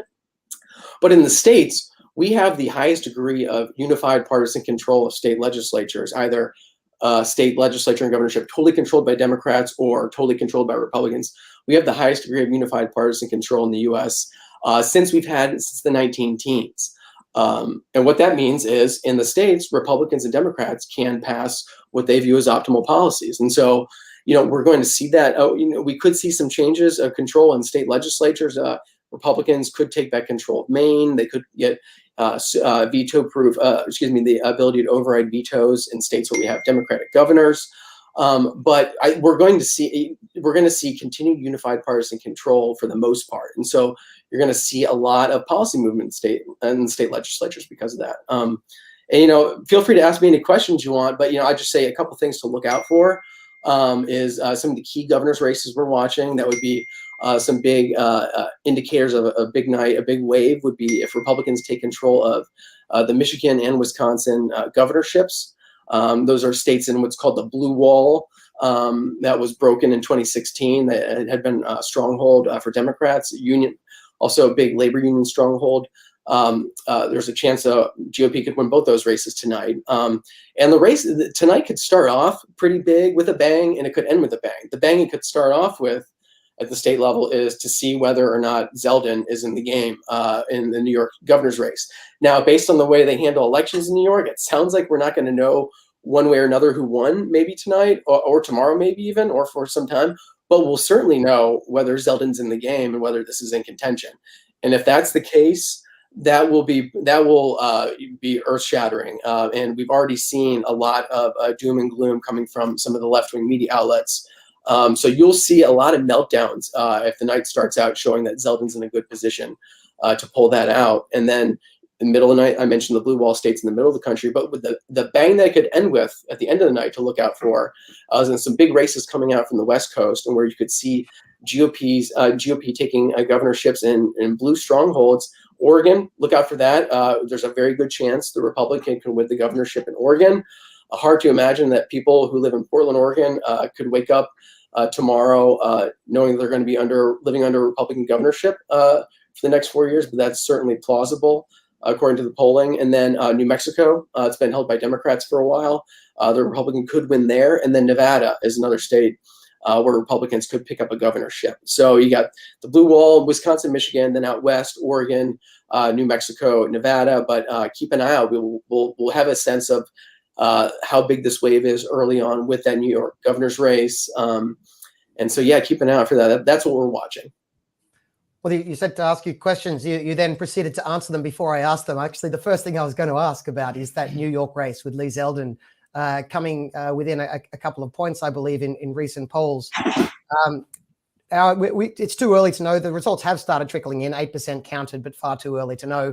But just as someone on the ground over there, what's your hot take? What chance do you give Lee Zeldin?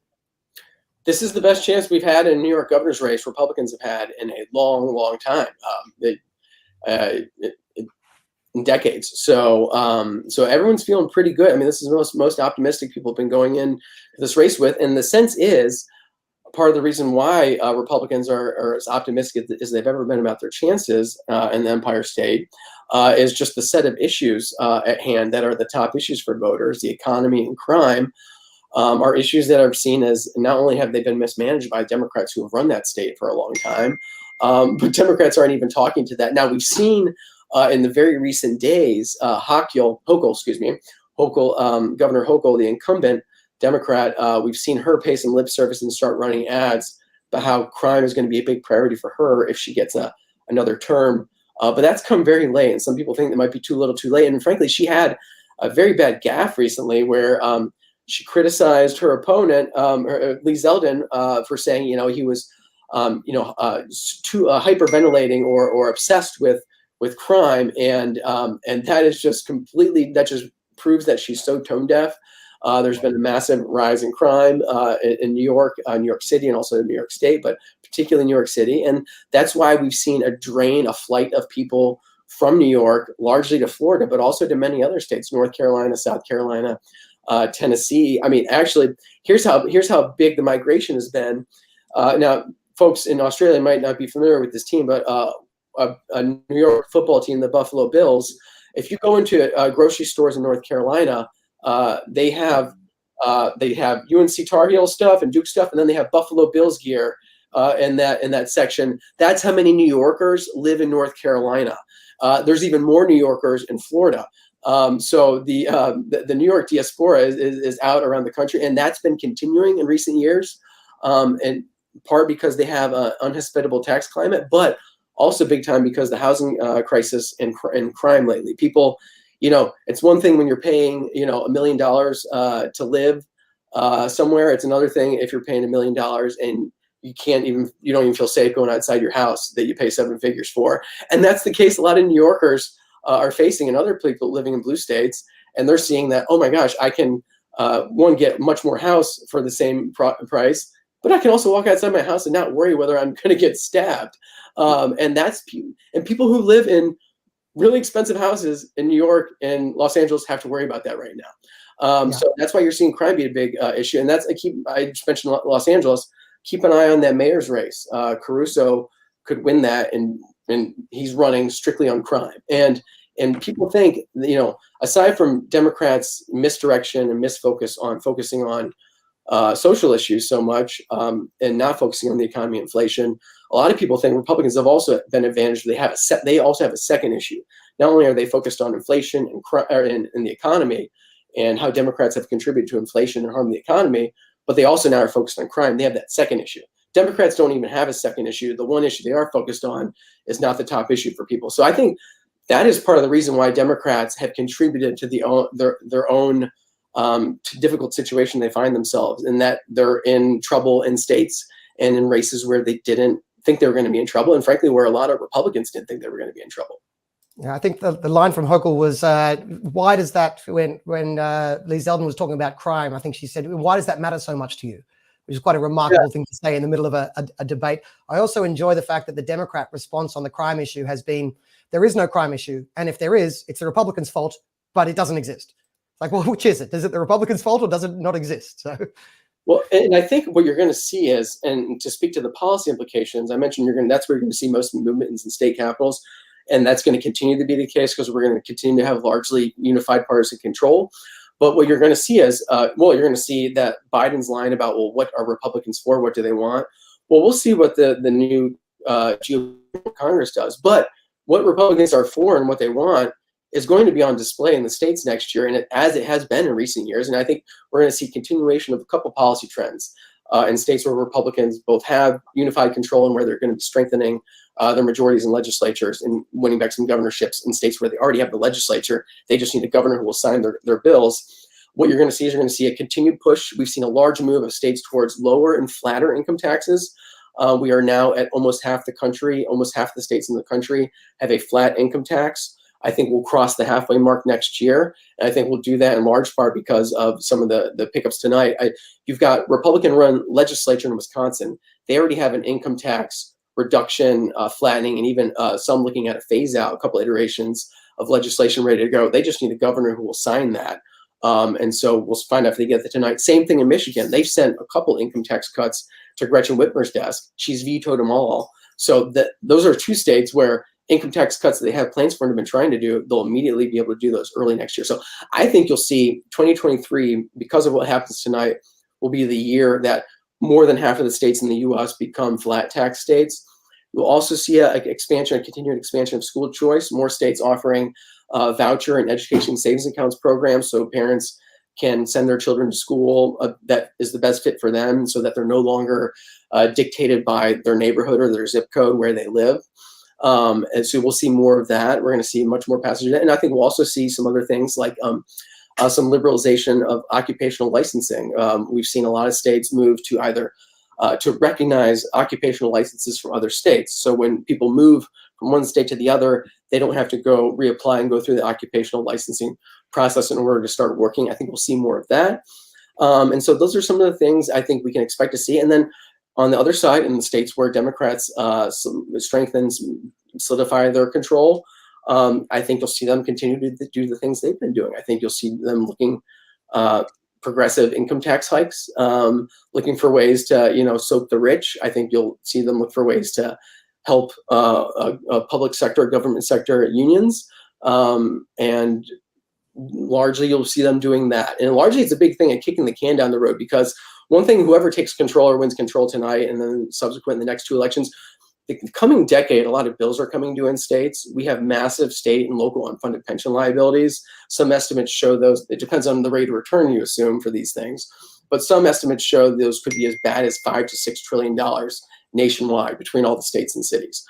That seems like a lot of this stuff feeds into the narrative of the growing polarization in America, leading to the growing the embracing of the federalist ideals of decentralizing and going to the states you prefer. If the Democrats do pursue higher state income taxes and the Republicans are able to lower and flatten them, you'd expect to see that movement of productive people continue to shift towards the Tennessees and the Georgias of the world, and sorry, the Floridas of the world. One question I had for you is, and I noticed, by the way, Tudor Dixon's running within 1% of Gretchen Whitmer in Michigan, which looks quite hopeful. I know that Drazen, I think that's how you pronounce it, well, you can correct me if I'm wrong, Drazen in Oregon is tied in the polls, but I believe there is an ex-Democrat independent running whose vote is dissipating before our eyes. And I suspect when Oregonians, if that's what they're called, look around and see their option of potentially electing a Republican, they'll probably shift back to the Democrats. So that might be a harder one to take. Have we lost coverage again? Just a little pause there in the NBN. Okay, so, but I was going to ask, and I guess throw in Kari Lake and the Nevada gubernatorial candidate for the Republicans. One question I had for you, which I have no idea of, is it seems possible that the Republicans could pick up. It seems possible that the Republicans could pick up a bunch of governorships, but I have no idea the degree to which these Republican candidates would actually be good governors. Do you have any insight on Lee Zeldin, Tudor Dixon, and the rest of these gubernatorial candidates for the GOP? Which ones can we rely on or reliably believe are going to do some good things? Well, some of them are coming in with governing experience in other offices they've held before. Some are not, but we've seen people come in who have had deep political backgrounds be good and not good, and we've seen some who are new to politics come in and be good and not good. So I don't want to read too much into that. I mean, it's one of those things I want to give them a chance to see how they perform. I mean, so we'll see that. But looking at what they've been saying, Tudor Dixon, I mentioned, she's been actually hammering Gretchen Whitmer on the fact that she's vetoed those income tax cuts. She's been focused on that. So I think we could expect to see her make that a priority for her when she comes in. And she'll have a friendly legislature to work for, so she'll be set up for success. Same thing with Kari Lake. She'll have the advantage of coming in with a likely, we'll see, should be Republican-run legislature, which will be helpful for her as a new governor, particularly for a governor who hasn't held an office before. So she'll be coming in with that advantage. And Zeldin, of course, he's held federal office, and now he will obviously not have the advantage that a Kari Lake or a Tudor Dixon. He will not have a legislature trying to help him. He'll have a legislature trying to throw marbles at his feet. So in some of these pickups, they'll be facing very different scenarios. Same thing, I would put Oregon. Oregon and Zeldin are kind of going to be in the same category. If they win those, they'll be coming in with very uncooperative legislatures. Whereas Lake and Dixon and Wisconsin, if Tim Michels can beat the incumbent Tony Evers, they'll have the advantage of coming in with Republican-run legislature. So that'll have a big difference in just what they have to deal with and what's considered success. I mean, also, that's something I think it's worth pointing out is there's different standards for what is success for Lee Zeldin going into Albany and the large Democratic majorities he's up against versus Kari Lake and what she's dealing with. When she's going to go in and have like the Republican-run legislature. And same thing with Tudor Dixon in Michigan, not just have a cooperative legislature, but one that has good bills ready to go that she wants to enact. So I think it depends more so on their background. It depends on the environment they're coming into. I mentioned it before, but I'd like to ask you a question that's a bit more meta and philosophical. The possibility of this continued federalization of America, where people move to the states that best aligns with their values, which is even more possible now that Roe v. Wade's been overturned. Do you think that trend is going to continue? Is it going to really split America into functionally two different countries? Are people going to just self-select into quite different states. We have a comment here from Vera Flores, which expresses that sentiment. She says, I just want Carrie Lake to win so that we can move to Arizona. Are we going to see two Americas? So I would actually counter that. I hope to see more federalism and that. And actually, I think it would be progress if more policy decisions are sorted out at the state level. And I do think we'll see more of that. And I actually think, contrary to maybe conventional wisdom, rather than contributing to a more divisive country, I actually think that'll help unify Americans, because that will allow it. I think the more we lean into federalism, and the more we can convince Democrats that this is the better approach for them as well. Republicans, by and large, are big on federalism and settling more issues at the state level than the federal level. The Democrats are. Once Democrats get more keen on that, I think we'll really see even more progress there. And there's a lot of arguments for why they should be for that too. But the more we do that, and the more we sort out these issues in the states, even if states are largely going in one direction or the other, I actually think that allows there to be unity and for the country to have more cohesion, because it allows, whether you're a hipster in Brooklyn or someone who lives on a ranch in rural West Texas, who goes to church every Sunday, you both can, when you see the flag, the American flag, and think of your country, you can have the same affinity, because you are sorting these issues out closer to you. And so, and again, this is something that even office holders sometimes forget, is that the states created the federal government, and the states are kind of seen. The states, the way the founders structured it, is the states are almost supposed to be the preeminent governing authority in the U.S. And so we want to push more decisions to the states, and we've been doing that. Some based on Supreme Court decisions, and some just that's what we've been seeing happen. And so this is a fun topic. Just to clarify, I wasn't saying it's a bad thing. I understand your point. The original design was that the US government was supposed to be more like the EU rather than an actual preeminent level of government. Just as a thought experiment here, I think the difficulty of this, I would like complete decentralization and people then live with the consequences of their actions in their states. Yeah. There is the possibility, of course, that the Democrats drive their states into the ground. And then they look around and the Republican states are winning, and they go to the central government and say, hey, take their money and give it to me, which I don't think is a crazy thing to predict left-wing governments from doing. It does seem like their go-to. So that would be where it could get messy in the future. But look, on the underlying issues, I agree. Decentralize everything you can. Well, I think your prediction is spot on, actually. I think that actually is the end game, because I mentioned earlier, one of the biggest problems looking at policy issues that keep me up at night, or could, is that, because not only is that problem massive, 5 to 6 trillion, but in the states where the problem is the worst is the state where the political landscape is such that they're least likely to address it. So the necessary pension reforms we need to implement, moving more workers to defined contribution plans, the states that are least likely to do that are the states that have the worst unfunded pension liabilities: California, Illinois, New York. And so you wonder, how does this get sorted out? What's the end game here? How does this movie end? And the best I can tell, as somebody who's been working in state capitals for about 2 decades, is I think that is just the plan. It's to kick the can down the road as far as they can, and then come to Washington, hat in hand, and say that if they don't get a bailout, that point to catastrophic economic consequences, because they're not taking the necessary medicine in the states where it's most needed. So one can only assume that's the ultimate plan. So yeah, I think your prediction is quite astute. Which is all the more reason we have to keep that filibuster at the in the Senate. Sorry, Chris, you've been waiting patiently in the background. Do you want to jump in on any of this? I think what I'm being struck with is, despite the enormous issues that the US has been facing, highest inflation in 40 years, a new Vietnam-style quagmire in Ukraine, the swing is remarkably small between red and blue. I look at these numbers, and yes, it's early days. Absolutely, we're only seeing some East Coast states close, but I look at this, and we're not seeing as many double-digit kind of landslides as I'd expect. And these issues are staggering to anyone who looked at the 2004, 2006, 2008 election. Even there with the GFC, there's something here that I'm really taking away, is how important the information and media avenue of what we consume, who we talk to in a post-COVID sense, really is trickling through here. That this is not a Nixon landslide. We're not looking at a George McGovern. We're not looking at any of the movements about these issues all coming together in a single midterm.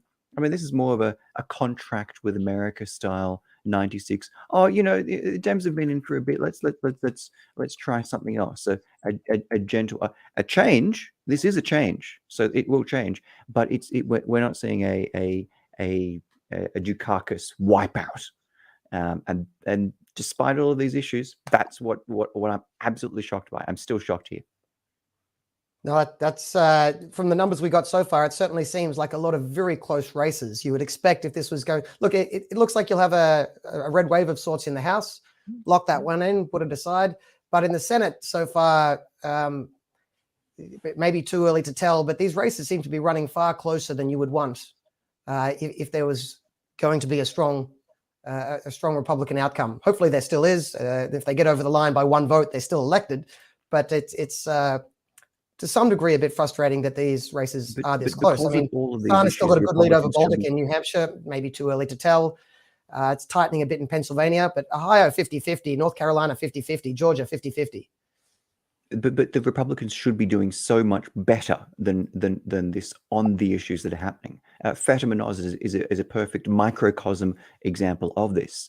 Whether it's because of implementation, media engagement, whether it's because of an inability to communicate, all of these different things. We have alt media channels, so the message can still get out. Very good points about media control, excellent points, but there are still ways to get out. But Fatima Oz is an example of, despite all of this, I mean, how easy is it to go on the deficit? Just say deficit bad and you'll get clicks. But despite all of this, something isn't shifting people's opinions. Something about the Republicans is still struggling to come together on a coherent message, nation, statewide. There's still post-Trump trying to work out, well, who's in charge here? Where are we going? That kind of consistent vision of a future. Blake Masters has a vision of the future, but the Mike Lees of Texas have a vision of the past. Or we'll go back to what we're going to undo everything the Democrats did.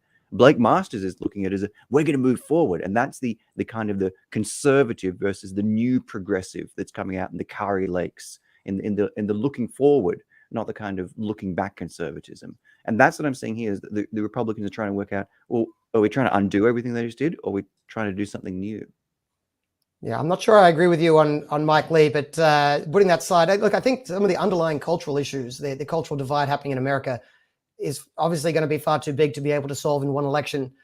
So it's maybe to some degree understandable that we can't, but I believe part of that is just an impasse and not talking to each other. If you believe the other side is just inherently evil, how much are you going to listen? I'll stop now because I believe we have a new guest coming in. Grover Norquist at the lowercase g, lowercase k, God King of the Americans for Tax Reform. Grover, thank you for joining us. How are Good to be with you. How goes the party at ATR? The party's great. I think we're about 300 people so far, and we're halfway through the evening. We'll see. We keep running out of food. So luckily, there's more. And what is your take? I know it's too early to tell. In a lot of these states, the numbers are still quite early, but you're on the ground. You've gone through American elections far more than we have. We're watching from the outside, and sometimes we have our Australian biases of how we normally see results coming in. But you've seen results come in before. How does this track vis-a-vis previous elections? We'll just say goodbye to Patrick and thank you. It's going well for the Republicans. And the good news is the Republicans will take the House. The question now is, will they pick up 20 seats or 40 seats or more? And the larger the majority, the better the Republicans can maneuver to negotiate with the president. If you don't have the presidency, you can't pass a lot of things and have them become law without negotiating with the president. What you want is as much control as you can, that when you talk to the president, you can say no and know that your House of Representatives voters will back you up there. And the same thing with the Senate. Senate looks good. A lot of good races yet to be made. Watch the state races. I know Patrick Gleason was talking to you. There are 50 states with elections, and there are state legislative elections that determine all sorts of things. When you sometimes win hundreds of people, new Republicans at the state legislative level, that means that in future years you have more competent, talented, trained congressional candidates, mayors, Senate candidates. So the size of the win at the local level, there are 88,000 elected school board members in the United States. They get elected every 2 years. So this year there'll be about 44,000 being elected. They're not all in December, but many of them are. A lot of local government officers, a lot of school boards will be elected. This is the beginning of a political life for some 30-year-old mom who never thought she'd get involved in politics, didn't like what she found the public schools were teaching. So she runs for school board, and in a 10-year period is the mayor, is a congressman. This is going to be a huge influx for Republicans of talent and energy into local government, which then strengthens all of your races at the state and national level. Can I ask, I've asked this for everyone, and maybe the listeners are getting sick of it, but I'm fascinated by this Senate race and whether it's going to be 50 to 54 or somewhere in the middle. What's your take? How do those key Senate battles turn out at the end of tonight, or in an end of a week, or whenever Pennsylvania learns to stop counting? Sure. We worried not too long ago about North Carolina. That's solid for the Republicans. We even had worries about Utah. That's solid. We had worries about Wisconsin. That's solidified. Where we do have the 4 likely pickups for Republicans, possible pickups: New Hampshire, Georgia, which we thought was lost a few times, but he keeps coming back. Even if we have to have a runoff, Georgia's most likely to be a Republican pickup.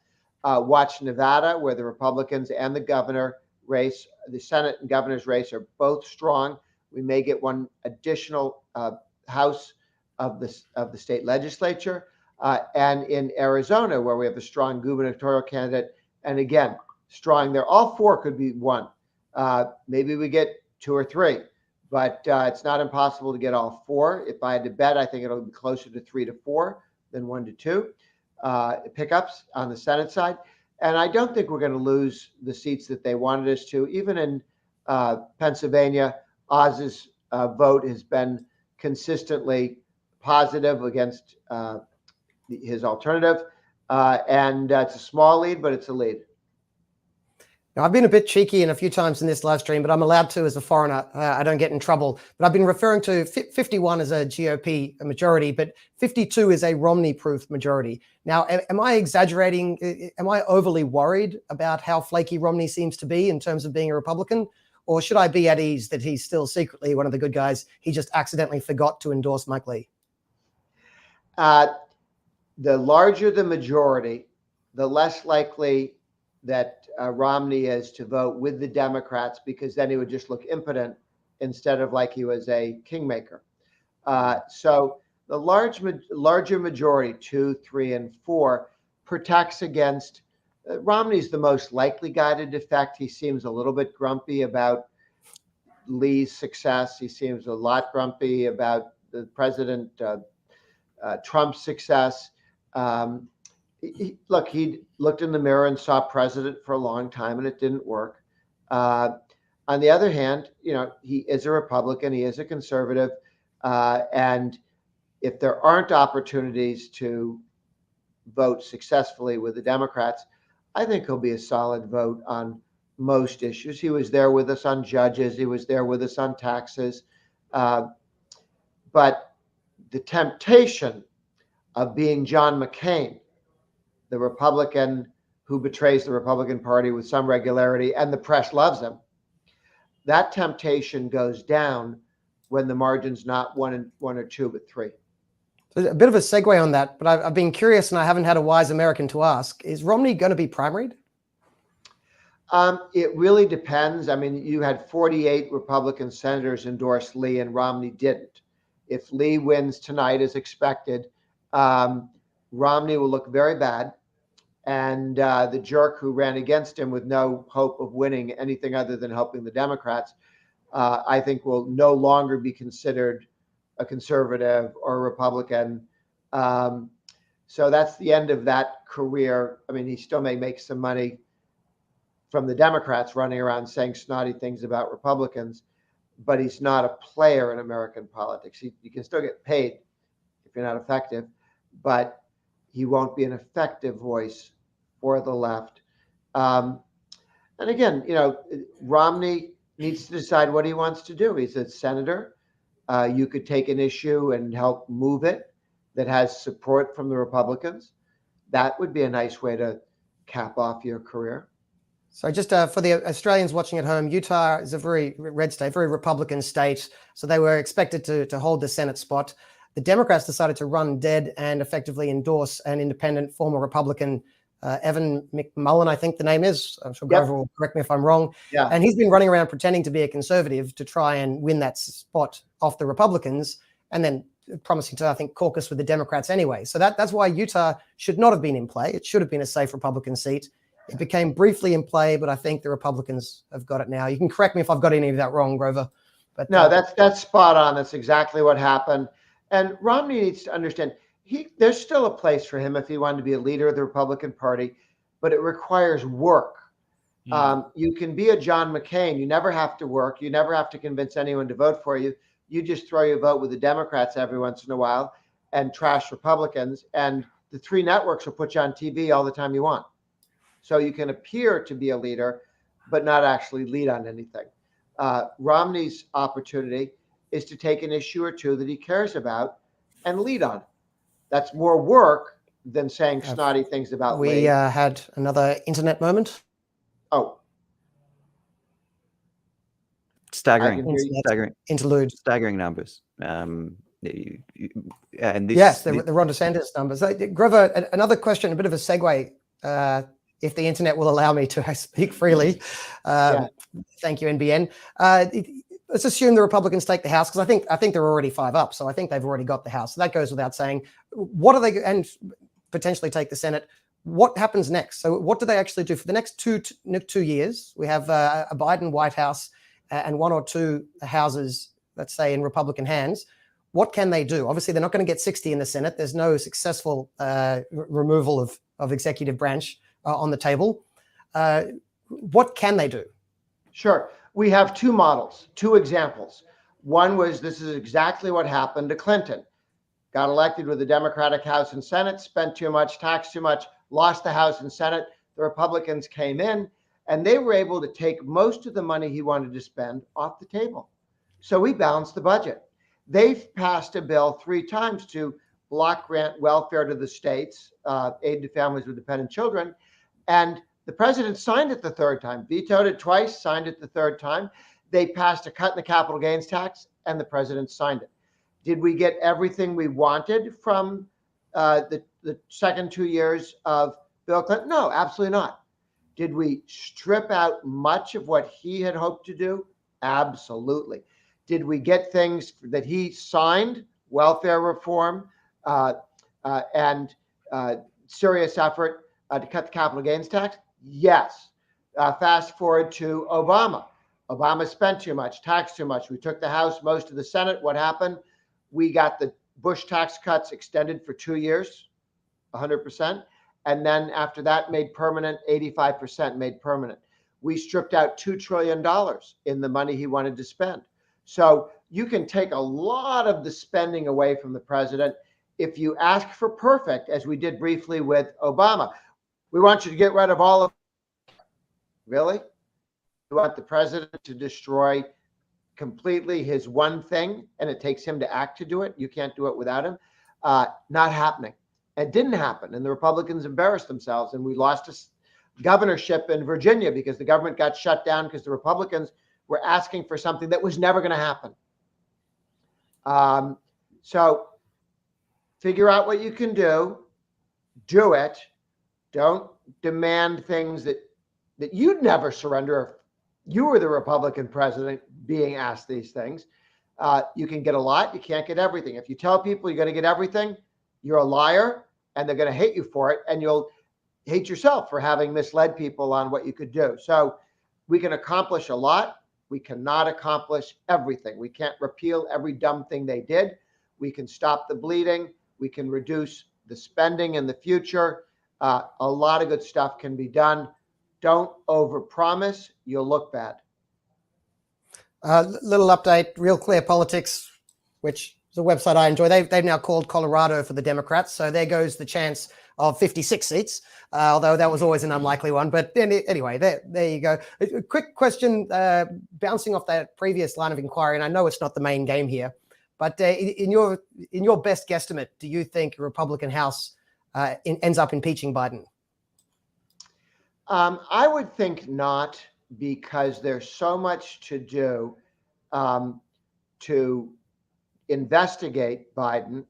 What an impeachment means, all investigation doesn't matter unless it leads to an impeachment. What you want to do is investigate the IRS. You want to investigate how they handled various things, including Ukraine and whatnot. Have the investigations. Let the American people demand action. Now, if what we find with investigations on Hunter Biden and that sort of stuff, maybe the American people demanded a impeachment. But if you lead with impeachment, then every time you find something, the press goes, that's not impeachable all by itself. Instead of, damn, that's bad news for Biden, which is the way you want them to see it.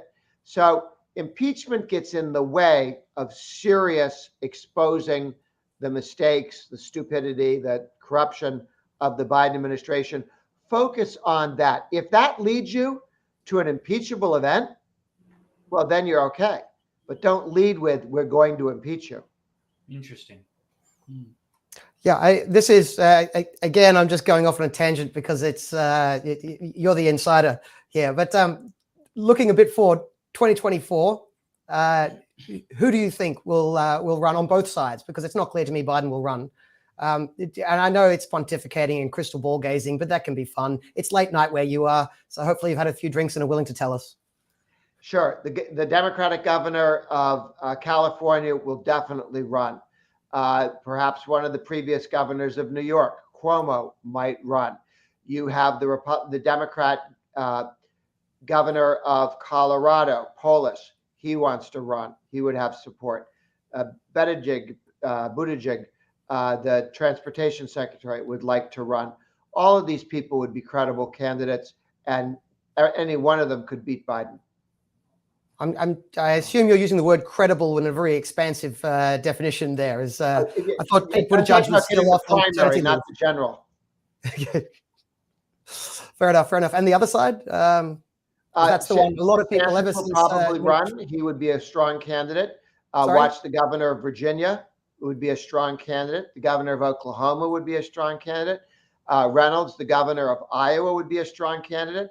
There are a number of people. If Trump doesn't run, we have a full slate. If he does run, a bunch of people will run and could win the nomination. The president has strong support, but not a majority of the Republicans at this point. Yeah. And I guess that's one of the reasons why we had your colleague Patrick on here earlier as well, talking about the state results, because a good set of state results now puts whoever wins those state results in a much better footing for the elections going forward as well. Thank you. Yes. All right. Chris, what have you been discovering? I see you've been bringing up screenshots as we go. Can you imagine filling out a ballot that looked like this? I mean, it just makes you really thankful for our electoral system over here sometimes. It's just Kafka-esque. Try getting this out. And I know that everyone's got our challenges, right? It's always hard. But this, you look at this and it's just visually gobsmacking. How do you, I mean, you got to zoom in for Senate, state. Oh, it makes me bloody thankful that we're here and we don't have to deal with this. Yes, I'll pass on that one. That's it. Staggering. Something I wanted to raise as well is just how much the numbers change after the mail-ins move in. After you get past the mail-in hump, as we saw in the Fetterman Oz race a couple of hours ago, The initial numbers are you're looking at 88%, 80% plus for one single candidate, which is eye-raising for a race that was polling quite close previously. Here in Texas, it shifted from quite close to now we're seeing a spread of a few points, which is continuing a trend towards the Republican candidate Abbott. But those mail-ins really can be 80 to 90% blue. And those initial results, when you get them, when they first counting those mail-ins, it's shocking when you see it. But we're seeing states that trickle, that red wave, it's starting to arrive. It's starting to arrive after you get past the mail-ins. But those initial results were pretty blue, and it really, really was surprising to me that the initial results were maybe a couple of points to the red team. But now we're seeing that start to shift as more results come in. Thank you, Chris. Look, we are getting towards the end, I think, of what we can make interesting in this live stream right now. It looks like it is too close to be definitive about it early on. We're probably being a bit wishful thinking if we call the Senate too soon or too many governors' races. The House seems to be fairly well there. We'll go to John in just a minute to actually break down some of the details. But what we'll probably do is just do a quick rebroadcast Australia time tonight at the end of the American night, just to see exactly where things have wrapped up, and that'll be about 7 hours from now, 6 or 7 hours from now. But Chris, any final thoughts from you on today's broadcast with I guess your take on the results that we're seeing and the mood online, social media, Twitter sphere, etc. Twitter sphere, it's the viral videos I'm seeing of people complaining of issues voting. They really remind me of the kind of videos I saw when I was living in South America. People would share around by WhatsApp all of the issues where they'd have to dip their finger and get them dyed. It's looking reminiscent of. It's looking very reminiscent of a third world country where people are talking about I can't vote, and it's just it's sad. And this is what will shift people's perceptions. That this man we called it an election denier. Kari Lake will be called an election denier. An agreement isn't clearly there. Despite the fact that people can see what's happening. What I wanted to also cover is that, again, I wanted to reiterate, despite the initial results that you see, of it not being a significant red wave, as you're seeing more balance come in, that really is changing. That really is changing some of those numbers there. So from a 3 or 4% swing to begin with, this is moving more quickly as we get past the mail-ins. And that's where I expressed earlier, I was shocked at how small the shift from blue to red was to begin with. No longer that is starting to move more so. So we'll see later tonight, get past the mail-ins, see where we're at tonight, then get a perspective on it. In the initial results, there's a lot of hooting, there's a lot of hollering with people complaining that they can't get their ballots in. And who knows, are we set for another year 2000 where elections decided in courtrooms? We'll see. Indeed. Chris de Bruin, thank you so much for joining us on the coverage today, and we'll see you on the interwebs. Thanks for having me on. Thanks, John. Wrap up the results for us. Yeah, I wanted to quickly go through what we did have at the moment. And you're right, I think some of the results we were hoping for are going to take a while. It's still close to an hour before Nevada and Utah even end voting. So it's going to take a while to get those results. But what have we got at the moment? One piece of news, we've got the Texas gubernatorial race is being called now for Greg Abbott. Now, we probably already knew Texas was going to be with the Republicans, Greg Abbott, the Republican. But that's just particularly enjoyable because the Democrat candidate was Beto O'Rourke, Robert Francis O'Rourke, who's somewhat infamous for his tomfoolery. So that's, another governorship held by the Republicans. Just going through then some of the rest of the governor races as we have at the moment. DeSantis, one that was called early. That was a good outcome. Just giving you a sense of the size of that. At the moment, DeSantis has a 19% lead in that, 59 to 40, which is, keep in mind, he only won this by, I think, less than 1% 4 years ago when he first became governor. So he has significantly changed the makeup of that state. Most of the other gubernatorial races have gone as expected at the moment. A few moderate Republicans turning into Democrats up in the Northeast, but that was already expected. Nothing else yet. The interesting ones will be New York. In New York, Hochul, the Democrat, seems to be leading Lee Zeldin. It would be great if Lee Zeldin, the Republican, could flip that, but it's New York, so that was always going to be a hard sell. Are you on the same page as me? You are? All right. So it'll be fun to watch that New York one as it comes through. Perhaps the closer one that's really good to watch is Michigan. So Michigan has Detroit. Detroit is a very Democrat city, but of course, Michigan, the state, has a lot more than just Detroit. So it will be, if Gretchen Whitmer, the terrible Democratic governor of Michigan, can be rolled, then that'll be big news. And then once you get over to the West Coast, the Oregon race, which is, Oregon's a very Democratic state, but it is in play for the Republicans because there's a strong left-wing independent in the field, which is splitting the vote. They don't have preferential voting. So a strong left-wing independent there is splitting the left-wing vote. The Republican could get over the line in Oregon. So that could be interesting. That's the governor races. Of course, as I was saying all along, the ones I'm fascinated with is the Senate races, control of the Senate. Quite important going forward. Most of these races have gone as expected, the ones where we have the results yet. There is some comments from viewers saying that Beto may have lost. I just said that. Oh, very good. That's Greg Abbott from Texas beat Beto O'Rourke. That's good. Good. That's John. Thank you, Reg. So yes, that one's been locked in. The states we want to know about, we don't have the data on yet, and they look like they're running very close. Just running down have you got the Senate? If you scroll down there so we can see the numbers coming in. For instance, what have we got? Georgia, Warnock, 49, Walker, 49, effectively. I mean, that's almost a dead heat now.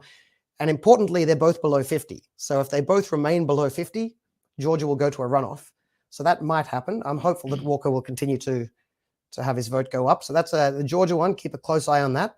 Pennsylvania, you'll see earlier it was Fetterman 80%. He's down to now 54. So as the more votes come in, the vote in Pennsylvania makes much more sense. He's still ahead of Oz, but Oz is clearly gaining, and that's only 1/3 of the votes counted. So that's going to drag on. It looks like Pennsylvania we aren't going to know anytime soon, but that is still a very competitive race. The other ones, Nevada, we don't have any information yet. Arizona, we don't have any information yet. The other ones that were thought to potentially be in play, such as Ohio, J.D. Vance in Ohio, it looks like he's going to take Ohio. He's got 53 to Tim Ryan's 47. So it looks like we can lock in 49 for the Republicans, and Pennsylvania, Georgia, Nevada, and Arizona. The first two, too close to call, and the last two, we haven't got the data yet. So we're still waiting on that to come in. That'll probably be a couple of hours away. But if you want to know what happens, check back. Not here. We won't be live streaming in 2 hours' time. Check Real Clear Politics in a couple of hours' time, and look for Nevada and Arizona, because those are the crucial new pieces of information that will come in this afternoon, Australia time. The Republicans have taken the House, so it is going to be a split government. For the last 2 years, the Democrats had the White House, they had the House, and they had the Senate, so they were able to get away with a lot. They now don't have all levels of government. Yeah. So that is one takeaway from this. And for the rest of it, we'll have to wait for the rest of the day to unfold. And that's a good thing. Republicans getting the House will slow down the march of the left throughout America. And it also allows proper inquiries to be done, because the governing side in the House and in the Senate can sort of set the pace on the inquiries being done to keep the White House to account. And if the House is controlled by the same party as the White House, they don't keep themselves to account quite as well, which was the whole idea of that arm or branch of government. I wonder if there'll be a different inquiry into January 6th. I think they're going to go just a different direction. I think the inquiry into Hunter Biden's laptop, the point isn't that he just was consistently, snorting blow-off hookers, naked hookers. That's not the point. The point is there seems to be some hint that he might have been currying favors with a cash for access to his dad, who is now the president. Yeah. So that is the intriguing part of that story. We don't know yet. It hasn't been investigated properly. But I suspect that's where they're going to go with their investigations. And potentially the issue on the border as well, the south border. Of course, Trump, elected in 2016, in large part based on the build the wall. And what we've got now is, so you'd be thinking before Trump came in, there was an issue with the immigration on the border. It is orders of magnitude bigger now, the number of people coming illegally across the border. So that could be another inquiry that you might expect. You can only do those if you control one of the branches of government, and they now do. So it's going to be there's going to be a lot more fireworks over the next 2 years. I'll put it that way. It's good. Well, thank you very much for joining us today. And we will actually rerun this show tonight as a rebroadcast because there's lots of commentary in this that's pertinent, even though 7 hours from now, the results will be a lot more evolved than we had at lunchtime Australian time today. But thank you for joining us. Thank you for your support, and thank you for your comments and for sharing this video. We will see you next time. Today, we need a special kind of courage. Not the kind needed in battle, but a kind which makes us stand up for everything that we know is right, everything that is true and honest. We need the kind of courage that can withstand the subtle corruption of the cynics, so that we can show the world that we are not afraid of the future.